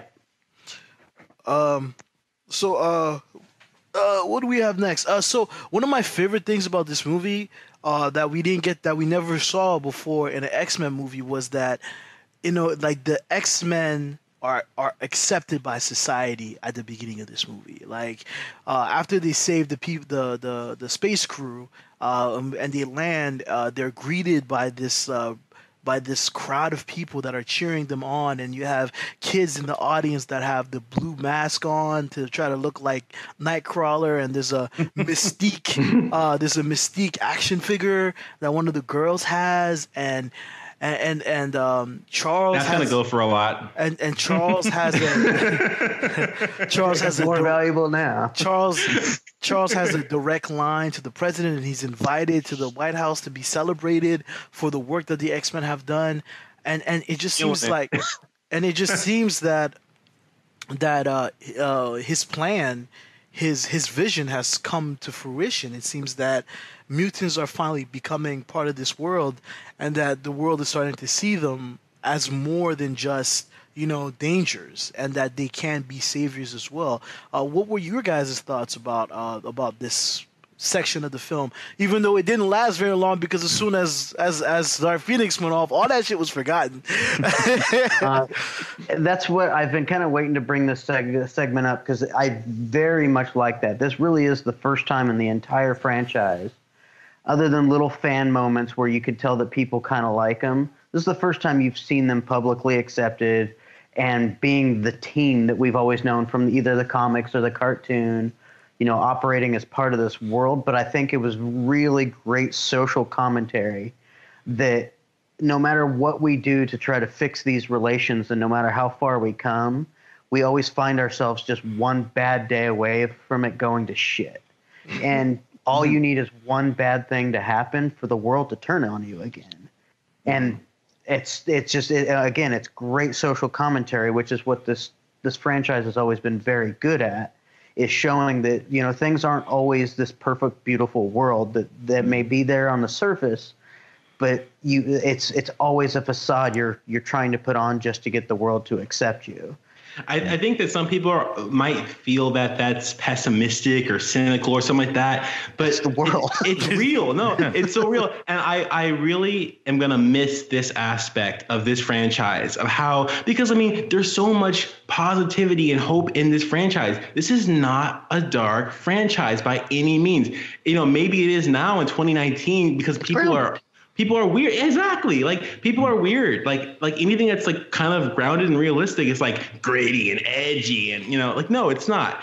But I'm gonna really miss this part of this franchise because it's so real, and those are the stakes. That's what we're dealing with. Like the worst thing that can happen in this franchise is if they're not accepted, is if people turn on them, is if they're being hunted. I mean, we saw what's gonna happen, in Days of Future Past, right? Like that's the worst end. We didn't even see all the events necessarily that led up to that, but that's the end game right there. Yeah, we know how bad it can get. Exactly, and every time you're watching these films, you get the sense of that with the acting, with the writing, with the social commentary that it makes. They always.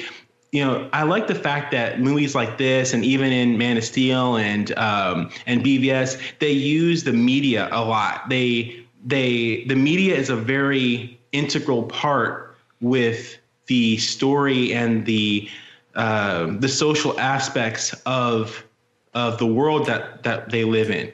And I like how they also use that in this film too, to really give you that scope without having to because it's such a personal story. It helps you to get some scope when you include the reaction and how things are being portrayed. When you see the dichotomy between what actually happened and then how the media shows it, it's just really telling. It's really true. It's really honest, and it's just great cinema in my opinion.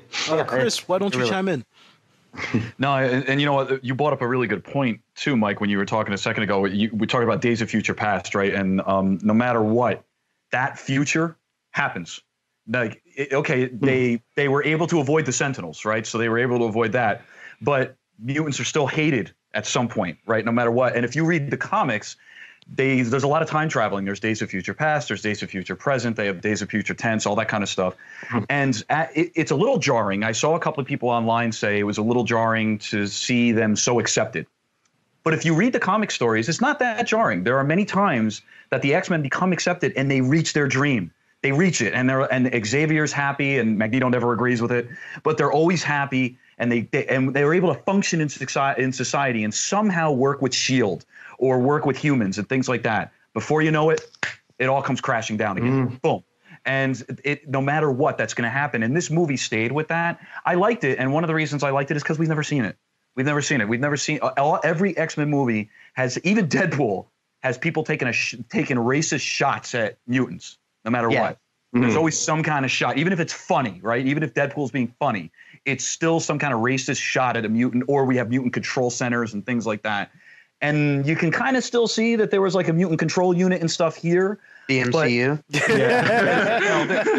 The shade that was getting thrown back and forth there. But the reality, I think it was a nice thing to see. I think it was nice to see that. But we're reminded the X-Men are still the X-Men, and this is what they're fighting for. And like you guys just said 2 minutes ago, you're only one bad day from everything falling apart again. And then humanity is always afraid of its own extinction. Yep. That's the integral part of this franchise. I mean, it's so important to me that I don't think I would be able to recognize this franchise if it didn't have this element. You can change any, like the way that it looks, the way that it feels, the way that it sounds. You could change the characters. You could change where it's located. I think that this social aspect of this film or this franchise, these characters, this IP is the most important thing about the franchise.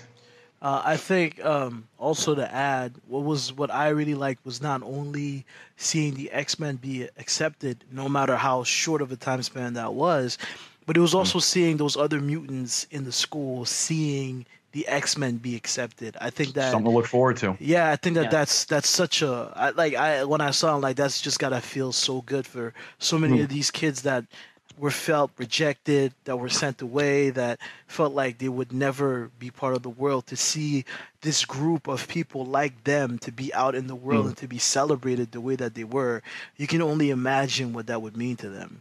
Yeah. This is a slightly tangential thought, but about the kids, I like that they have that aspect. Where they've graduated to teachers, and they're kind of the role models of this kind of organization.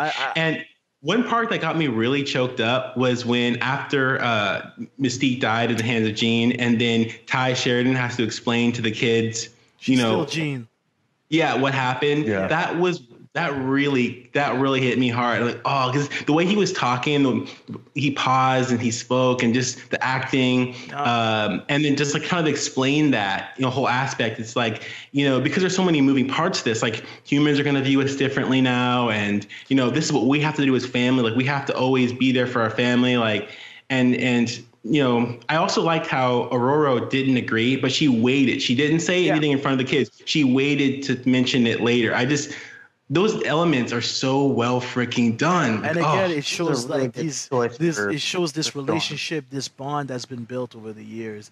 Yeah. Like when they're about to go to face Magneto, and Scott is like, "I need you," and she's like, "I got your back." She was like, really great. I got your back, and then Charles was like, the discussion is over. Let's go. And like again, it's been 10 years since Apocalypse. They've been together. They've been working together, fighting side by side, and that shows. And again, it's unfortunate that we don't get to see more of it. But the little that we do have, I think that is really, really strong. And back to that scene where Scott has to walk forward and talk to these kids. I like how the camera frames the scene, how it follows the three of them walking into the room, and they're in a straight line, and then the kids ask them what happened, and then the three of them look at each other, and Scott steps up. Like anybody could have answered, but it's Scott that steps up, and then the camera flips to behind him as he steps towards the kids, and it's like he's taking his place as the head of this family, because that's what Cyclops is within the X-Men. He's the head of it. Like, there's like Wolverine gets so much attention in the movies, and Charles and Magneto struggle and so on and so forth, but when you're talking about the X-Men, Cyclops is that emotional figure, the emotional leader that they all look to. And it was really great. I think that this is my favorite Cyclops moment in the series. And this is the first time that we see him acknowledging that role and taking it on head on. Just really quick, what's on my mind? This is a Cyclops thing, but it's a specific shot in the train sequence. When he's carrying Charles to the back of the train, and it's over his right shoulder, and one of the, let's call them what they are, the Skrulls is running towards him, and you get that blast shot where you see the Skrull running at him, and then it's instantly blasted away. Every time I see that, I'm like, that's fucking awesome. Yeah. His laser beam play looked cooler in this than in anything I've ever seen it in. Actually, well, you know what? Let's just talk about that. So one of the segments I want to talk about is that many feel that the use of powers in this installment is the best in the series. So do you guys agree with that? Yes. I'd say yeah. Chris, what about you? I'd say for certain characters, yes. For others, no. Okay, for which ones? Yeah. We got no Quicksilver, really, except for that scene at the beginning, and you're like, all right. Well, he wasn't his. Yeah. I get it, and what they did to him is a travesty. It was, but again, that shot is fantastic when everything slows down, and you see Scott knocking Storm out of the way, and you can electricity, you can see everything, and I just love that. Good shot. It's a good shot. I know it's got nothing on Days of Future Past or Apocalypse. For sure, nothing. And people are blowing up. They're blowing up Storm. Nah, Storm didn't do too much again in this movie. They blow her up. Yeah, her lightning looked better, absolutely. But Storm is a freaking goddess in the comics. A lot more with their power finally, but we get more. But she's still. I mean, they didn't even give her a chance to create freaking cyclones like they did in X2. I mean, it's come on. So she was still, in my opinion, still weak, even though her lightning absolutely looked better, and her basically using the train as a conductor and all that kind of stuff. There was a lot of cool stuff going on there. Now that being said. Oh, go ahead. What were you going to say? You know what I think I think that we should put this to rest, because the whole Storm thing. So this is my thing.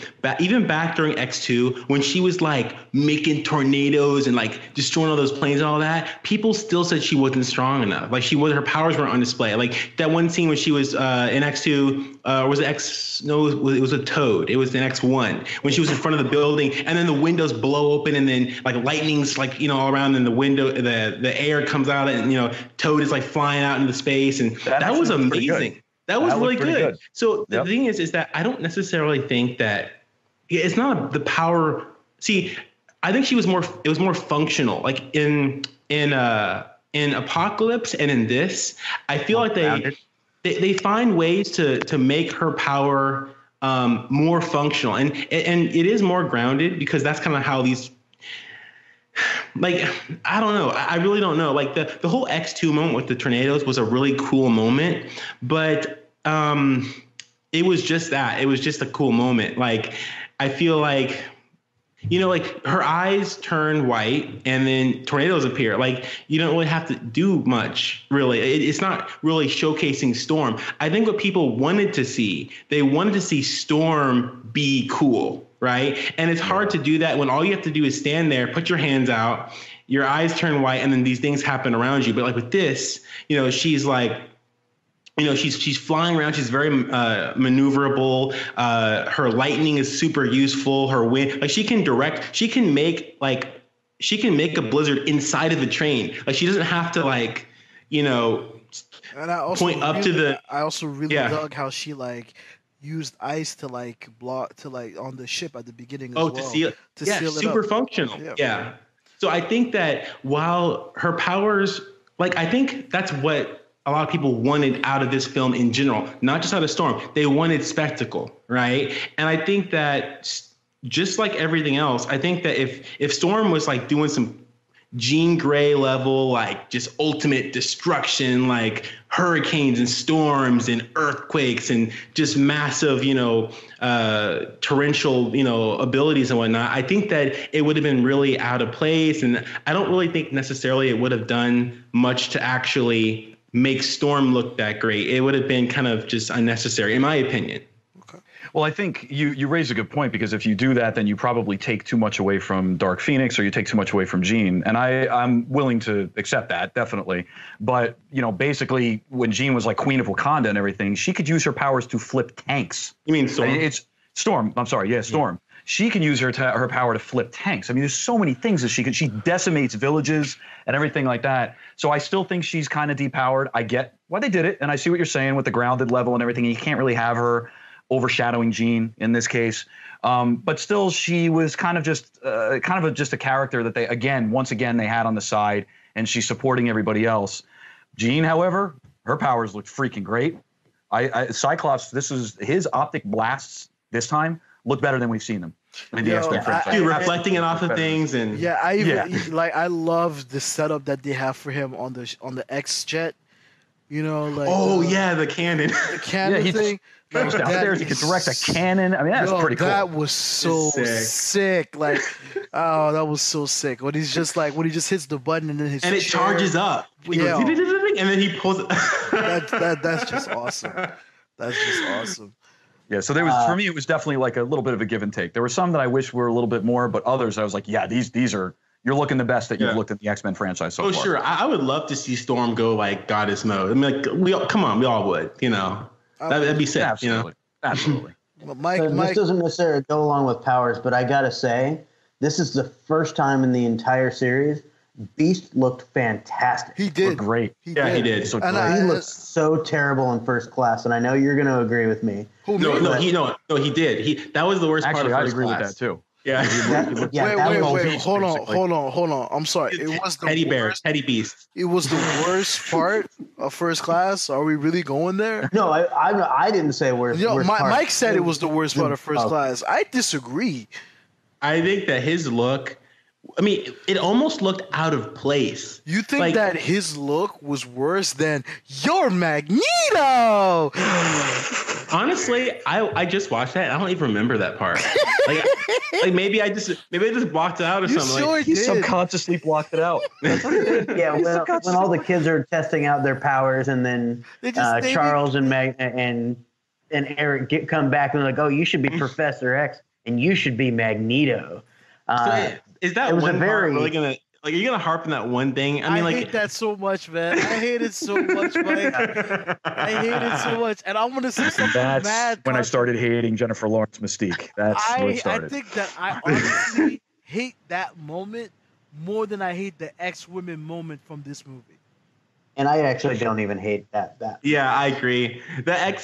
See, this is the thing. Like, let's talk about it now, because when they were fighting, like, so they've been together for a long time. They've gone through these struggles and whatnot, and basically, like, she's just like lobbing an insult. Like, she's just trying to like get under his skin.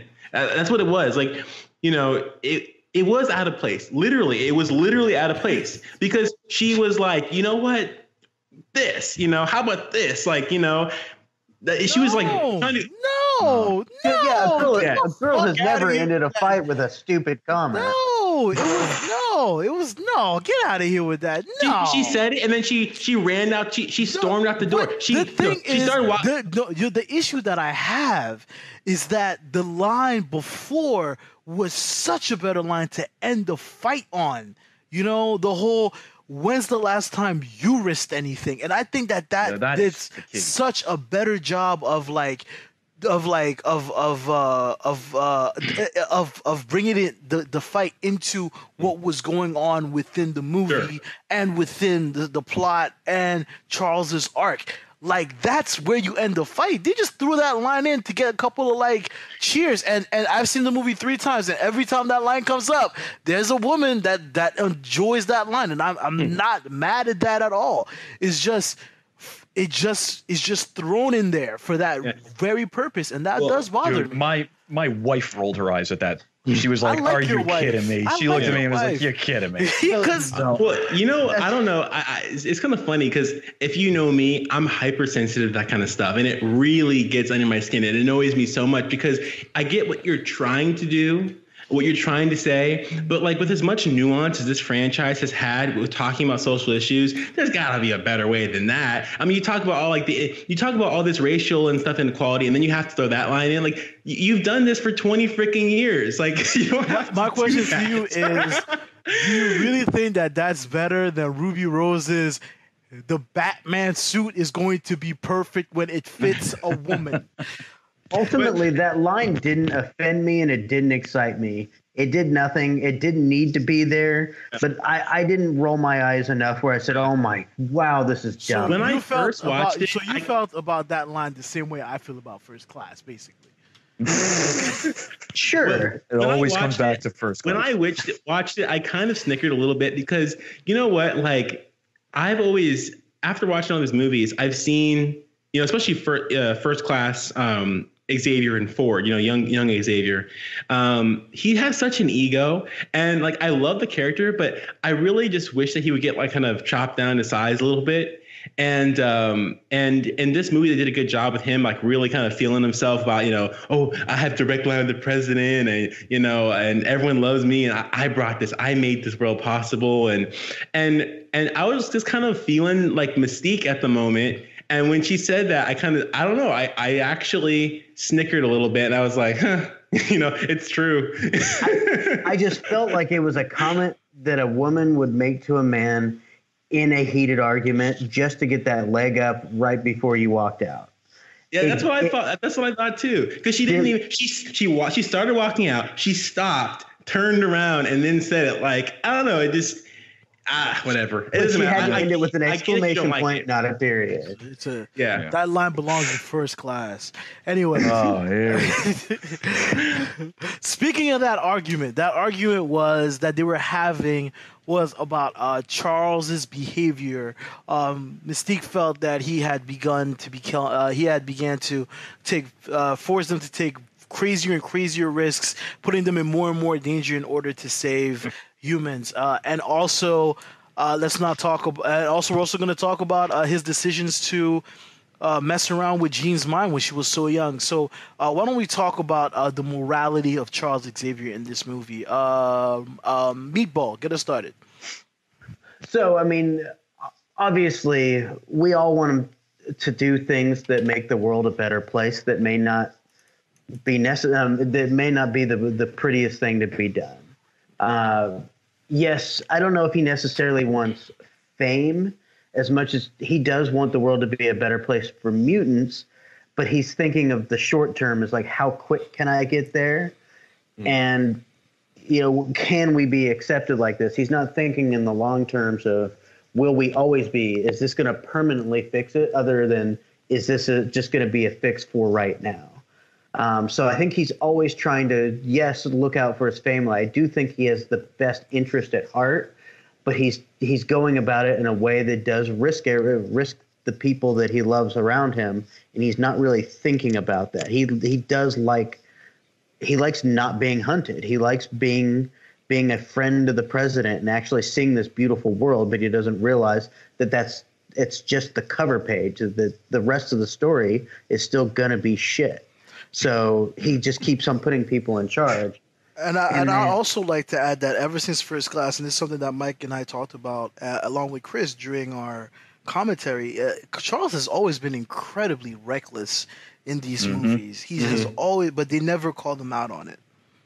Well, especially after he entered the wheelchair, he's generally less at risk because he's a cripple. Yeah, he's never the one in the dirt, so it's not as much of a detriment to him. Anybody with the power to send other people into fight is usually not as involved in the positives and negatives of things. They don't think about the troops that they put into danger because it doesn't really affect them as long as they reach their goal.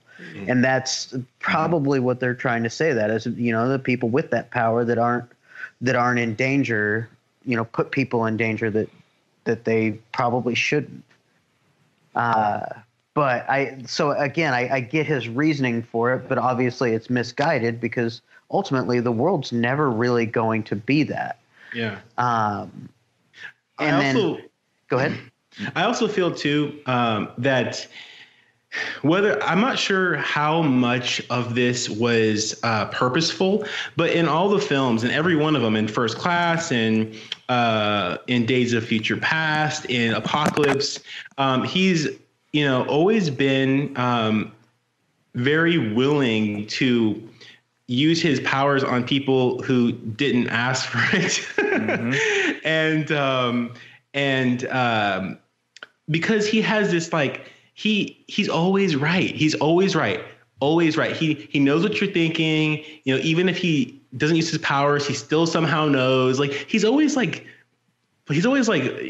in this very fatherly, patriarchal kind of, or I guess you could say paternal, or I guess it kind of is a thin line there, but kind of a way about I'm the father and the X-Men are my children and I know what's best for them and everything like that. And it's kind of something that, it was always kind of shown in a good way, but that coupled with his powers, his powers are really scary. I remember back in X1, it was, what was it? Senator Kelly was talking about the danger of someone who could have the powers to take over someone's mind, to read their thoughts. And he was using that as fear mongering. Right. And, but then as time goes on, I'm forced to think man, that's a really scary power. He was actually using that power. Imagine you were Beast or Nightcrawler in the scene when they were fighting to get to Jean Grey, and you have two mind controlling mutants yanking your body around, both trying to save you. Or one's trying to kill you, the other one's trying to save you. It's it's pretty. That's really terrifying. That's horrible. You have no control of your body. You just have two people and that power, I think, it isn't really, we never got the focus on how people feel, or even if they do, they might not even know, how do you know your mind hasn't been tampered with? And I completely understand. I think it's even more validating when Jean Grey goes back home after what she learns that was done. I mean, that's heavy, you know. And I think that Charles has been wrong a lot of times, and I think that this is a great movie to really kind of bring that to a head. You know, like he really, the course of action that he was on really did cause a lot of this, or it opened up the path for a lot of this.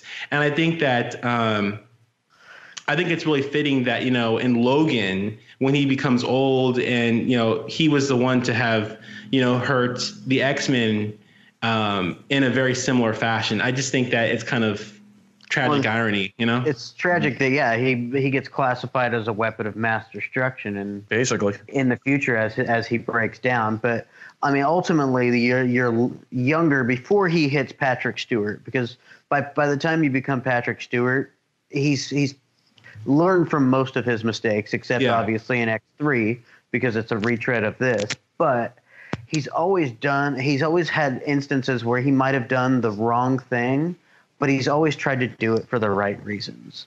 He's never done anything to really hurt anybody using that power. He's always done it trying to protect that person, and whether that's misguided or not is to the person that he was trying to protect. Sure. Some of these people may not want that. Yes, you may not want to be controlled by him, and you know, where does that right come in for him to come into your head and take over? And then just imagine the fear in his mind, though, when he gets in front of Jean and she has ultimate control over his body, where she can ragdoll him up the stairs. That was mortifying, dude. That was nasty. That made me feel like, when I saw that, I was like, this is demonic. Yeah. Well, now he knows what it's like to feel that way. Yeah. He's like, that's where I think he hits a point where he really learns that this is what it's like to have someone else in your head. And, you know, he just gets carried up the stairs and forced to walk. And I mean, that was a brutal scene to watch. Chris, go ahead. Sorry. Go ahead. No, when I first started watching that particular scene, I actually started watching it thinking this is a little silly. And as it went on, I actually got more disturbed, if that makes sense. I started almost like chuckling, being like, this is dumb. He's crib walking. And I was like, this is really stupid. Yeah. And then the more I thought about it, I was like, it's fucked up. And it was a powerful moment too at the end there when she decided not to kill him, because snap of a finger, she could have done it when he was basically, you know, he couldn't do anything in front of her. He was just he was powerless. He had nothing. You know, not to harp on the comics, and I apologize for doing so. One of the things, you know, the X-Men franchise constantly gets beat for comic inaccuracy, and it deserves a lot of that. However, one of the things they've always gotten right, man, Charles Xavier can be a fucking dick. He can be a fucking asshole. You know, like in First Class, like when he was walking like backwards, you know, and he was giving Magneto that like fucking smug ass look. That's why he lost his legs. Like, he's a jerk. There was one that I think actually it was during the Phoenix Saga where he actually got upset with Nightcrawler for stopping. What did he say? Because you know how he had that image inducer, right? And everything like that. So he was basically angry at him all the time because he was like, why aren't you should be using that thing more. So you're telling your student to go out. Like, I thought the whole point was you wanted mutants to be accepted and everything like that. And it wasn't just outside. He was telling him inside the mansion too. So and of course, you know, considering all the LGBT, right, all the other allegories that we have here, that's really fucked up. It's really fucked. So and read, if you guys ever want to, just Google tap worst things Professor X has done. So and horrible things in the comic books will come up. He's done all kinds of things, from manipulating his students, changing their memories, making them believe somebody was dead when they're not, always telling them that he's right and they're wrong. Always. I know more than you because I can see everything. I can touch every soul. I can hear every thought that's going on in someone's head. So I always kind of felt that, but at the end of the day, even in the comics and in these movies, it seemed like his intentions were always in the right place. And you could tell at the end of this movie, man, he felt so bad. He was like, I just wanted to protect her. She was almost like my daughter. And I just wanted to do the right thing. He said she was right. And Yeah. you get that. You understand, like, if I had lived through killing my parents, would I want to remember that? Yeah. Probably not, honestly. And I think that's forgave the- him. Like, I think She that's Yeah. something that's like, it's not getting talked about at all. Is that she forgave him and She understood it. Yeah, She understood it. And if we're gonna finally have saw that, it when she's still strapped to the table and he's in her head, Yeah. or they're in his head, because his head is more. it's calm. It's more calm there. Yeah. It's peaceful. And if you're going And- to have that question of morality of Charles, I think he does have a very clear morality. He can absolutely have an ego. He can be manipulative. Everything he does is always for the greater good. He doesn't want to kill his X-Men in the process, but he's always looking for the greater good, and he just gets lost in his own ego. It's that simple. Yep. And I you would know, have an ego that's- too. If I had those powers, how could you not have an ego? How He's could- he's so broken with his powers. Yeah, Mhm. and I think that's beautifully encapsulated in that moment in First Class when he walks backwards. You have a real problem, Manu. I do. You know me, man. I'm like a dog with a bone, man. As soon as I grab something, that's it. But I think we've been rambling on about this movie for far, far, far too long. So I think we should start wrapping things up. Why don't we give our final thoughts? Chris, give us your final overall thoughts about Dark Phoenix. I would say that, as a closing to the X-Men franchise, it left a little bit to be desired. I was a little disappointed in that. I wanted more. I really would have liked to have seen them go epic. I understand that there was stuff with Fox. You had the Disney deal coming. There's a lot to blame with this. There's a lot. Read up on the backstories and what was going on behind the scenes. But we got what we got. And what we got was really not that bad. And it was way better than people thought it was. They really encapsulated, they captured that theme that I kept talking about with X family. And that was the key. And it was really nice at the end when everything came full circle. Remember that Charles was the one that asked Eric, you can come live with us. I can give you a home. And at this movie, it was Eric going to Charles saying, I'm going to give you a home at the end. Now you can come with me. That's perfect. And the X-Men are moving on and everything like that. And the family is continuing and the next generation is coming because we got the students coming in. So yeah, there were little things that I missed. I definitely felt the less than 2 hour runtime was a little too short. There was some characterization that I really wish we could have seen. I was not necessarily as impressed with that Mystique scene as some people were. I was kind of like, it didn't really do it for me. But it was so made up for with the. I thought you would have celebrated. I kind of was. Yeah, I kind of was. So yeah, I kind of was. But it was weak. The acting too was just weak. But it got made up for with, as I said before, the effects, those performances, and the heart that they brought to the movie, which is where I really liked it. So I'm definitely going to stick with my 7. If you haven't seen the movie yet, this is coming from an MCU fan. Please go watch the movie. It is a pretty good ending, just not necessarily the one that we were hoping for. All right. Meatball, go ahead. Yeah, I mean, obviously, I've seen it twice. I'm going to see it again. I loved it. I'm going to buy it. It was too short. 4K. Absolutely in 4K. Steelbook. Jerk. Two steel books. It's privilege. I'm going to import it. He said imported. Why imported? I was joking. I'm not going to import it. I'm like, why? Yes. In a vacuum, it would probably be, I think, even better not knowing everything that happened to this movie. Yeah. From what I hear, there is a finished version of the movie closer to 2.5 hours that's based on the theatrical version. So a lot of character elements.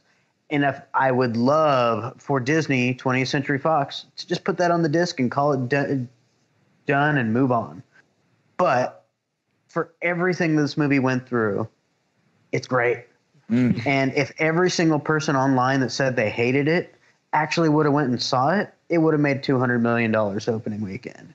So for as much hate as it's getting, nobody went and saw it. So I don't think that the people that hate it actually hate it because I don't think they've seen it. Because it's much better. Even with the audience scores are pretty good. I mean, they're decent. 65. I mean, it's more reflective of, I think, the general consensus among the people who have seen it. Yes. I think that there's a lot of people who say that it's garbage and all that haven't seen it. So I think that's. Although I think the, that's very cinema score, I think, is B minus. So that's okay. That's okay. But and that is people that's seen it. I'd rather be defending everybody saying that it's an okay movie than everybody saying this is the worst in the franchise. Everybody's saying it's worse than X3. It's worse than Origins. It's like it's fan-forstic level. Like no, yeah, and they haven't even not. seen it, right? And they haven't seen it. No, very few movies are as bad as fan-forstic, except Origins. Yeah, even in the same franchise, if you say it's better than it's worse than X3 or Origins, you didn't go see the movie. I'm sorry. I believe everybody's entitled to their opinion, but if you think Origins was better, you've got issues. You need help. I might think X3 is better than Fan4Stick, but I don't think that's. Mike, I think that X3 is more integral than Fan4Stick is. I think that with we could talk about that later, but Fan4Stick is actually a better movie that was chopped, that was obliterated. X3 is just a bad movie. so Mike, talk to us about your closing thoughts on Dark Phoenix. Yeah, I'm before this movie came out, I was really excited. I was really excited, mainly just to have some closure. I think that whenever you're ending a franchise, what's more important than like bringing the franchise to some sort of explosive ending is to give you some sort of like emotional closure, to see some of the things that you wanted to see, to get a solid finale, and just kind of bring your characters to like an emotional point, and at the end of this movie, all of the characters at this point are they're into their careers, they're confident with themselves, they've been through it, and they've made some peace with their demons and all the stuff like that, right? So after the movie was over, I was really satisfied. Would I have liked to see like this explosive, like over the top, like cosmic level movie? No. And the reason why I say that is because I haven't gotten that for the past 20 years. It would be completely disingenuous to just pull all the stops out, at the final movie. Just because fans requested it. This isn't Sonic, this isn't, the new Avengers game. This is not gotta fix fast. This is, we're going to bring this franchise to a logical and, somewhat emotionally satisfying conclusion, So I felt that it did its job, and I'm really happy with it on that front. Good thoughts. Good thoughts from all of you. I really enjoyed the movie. I think it's a good movie. I don't think it's a great movie. I don't think that it's a movie for the ages. I don't think it's a movie that's going to change the world. And I really like the cast, and I love some of the moments in this movie. And I just like Chris, I really wish that more people would have given it a chance and seen it. I feel like a lot of people have just written it off due to all of the bullshit that they've been hearing. And that's unfortunate, because I do think that even though this movie is not as complete as we would like, it is still very, very good, and it is worth watching. And if people saw First Class, they should definitely see this. And honestly, I'm sad. I'm so sad that it's over, to be honest with you all. Because I love this cast. I loved Cyclops, and I really would have loved to see Ty Sheridan continue to grow in that role. I love Storm. I'm a big fan of Alexandra Shipp. I think that she's great, and I would have liked to continue to see her grow into this role. She's only had 2 movies, all things considered. I don't know if McAvoy and Magneto would have continued on. This franchise has been really good at keeping its core players staying for long, so maybe they would have. But I have to say, I think this is one of the best casts that we've had in not just superhero movies, but just films in general. Like, this cast is top notch, and they all seem to buy in and love what they're doing, and that's important. Like, that's why Hugh Jackman was so great as Wolverine for all these years. It's not just that that he's a great actor, but he never looked down on the material, like Chris said earlier. He loved playing Wolverine. For him, it was an honor, and he carried himself as such. Like, he put in the work, he stayed in shape, and he always it always seemed as though he was grateful to be playing this role, and you can see that in this cast as well. And it's so sad to like have to say goodbye to them, but the movies are still there. We can always revisit them, and I always will, because I'm a big fan of these actors and of all of the people that work on this movie. I think that Dark Phoenix is a great example of what you can achieve when people want to work with you and like to work with you. Like Meatball said, everybody wanted to do this for Kinberg, and it showed. Even in this product that was affected by so many outside forces. Yeah, I'd like to add too that I think that this movie not only marks an end in this franchise, but I also think that it marks an end to an era of comic book adaptations like this, that take a more grounded approach, that are a little bit more concerned with the technical aspects than they are with the continuity and selling products. Because I don't think that X-Men has ever really been that great at selling, merchandise and things like that. It's never even been that great at selling itself. Like, if you look at the box office over the years, X-Men has never been good enough. Yes, exactly. Like, even their best one is Days of Future Past, and it barely reached 800 million. Like, it suffers a little bit from the deal that they made with Marvel, back in the day, even before Marvel got bought by Disney. Marketing rights and toys and things like that all had to go through them instead of going, Fox would have stood to gain a chunk of that money, and they just didn't want to do it. They didn't want to play, Marvel didn't want to play game. They didn't want to play ball. So the marketing got screwed because of that, and it's not fair. It really isn't, because I didn't know that. I didn't know that. That does help put things into perspective. But Mike is right. This is the end of a franchise and of an era, and I really hope that, like, I know right now we're in a period of time where if it's not the MCU, then it's not good. But I really hope that in time people will be able to look back at this franchise with fondness and understand what it meant to all that came after. Definitely. All right. So with that said, let's drop our ads and let's get out of here. Chris, why don't you get us started on that part? You got it, man. Thanks. It was good to be here. Hopefully it's not the last time. No, definitely not. I don't think it will be. On Twitter, I'm Therapeutic Guitarist. It's at CHART6363, chart 6363. Awesome. Meatball, what about you? Again, I'm happy to be here. It was great talking to people that also love the movie, and it's great finding it. You can find me at _meatball_84. I've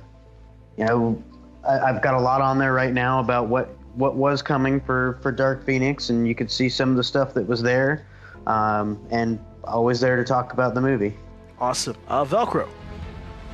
You can find me, I'm Millennial Mike, at Velcro16. That's VELKRO16. That's Velcro spelled wrong with a K. Awesome. And you can reach the Film Exiles at the ExilesNet on Twitter. Also, the Film Exiles. That's for this podcast. There's the Ronin Council that will be returning very soon. Not the Popular Opinion, which is Grace Pod, and his blog page. Definitely check that out. What else do we have? We are on YouTube. We are on Stitcher. We are on Spotify. We are on Tumblr, RIP Tumblr. We are on Reddit, wherever. We are on Instagram. Check our Instagram page. We are everywhere. So if you want to get in touch with us, please do. We are dying to hear from you. And I am your host, Manu. You can reach me at ManUnited0710. I wish you a good night. And thank you to you guys for being here with me tonight. I really appreciate every one of you. Thank you. Thank you. Great time. Thanks a lot, man.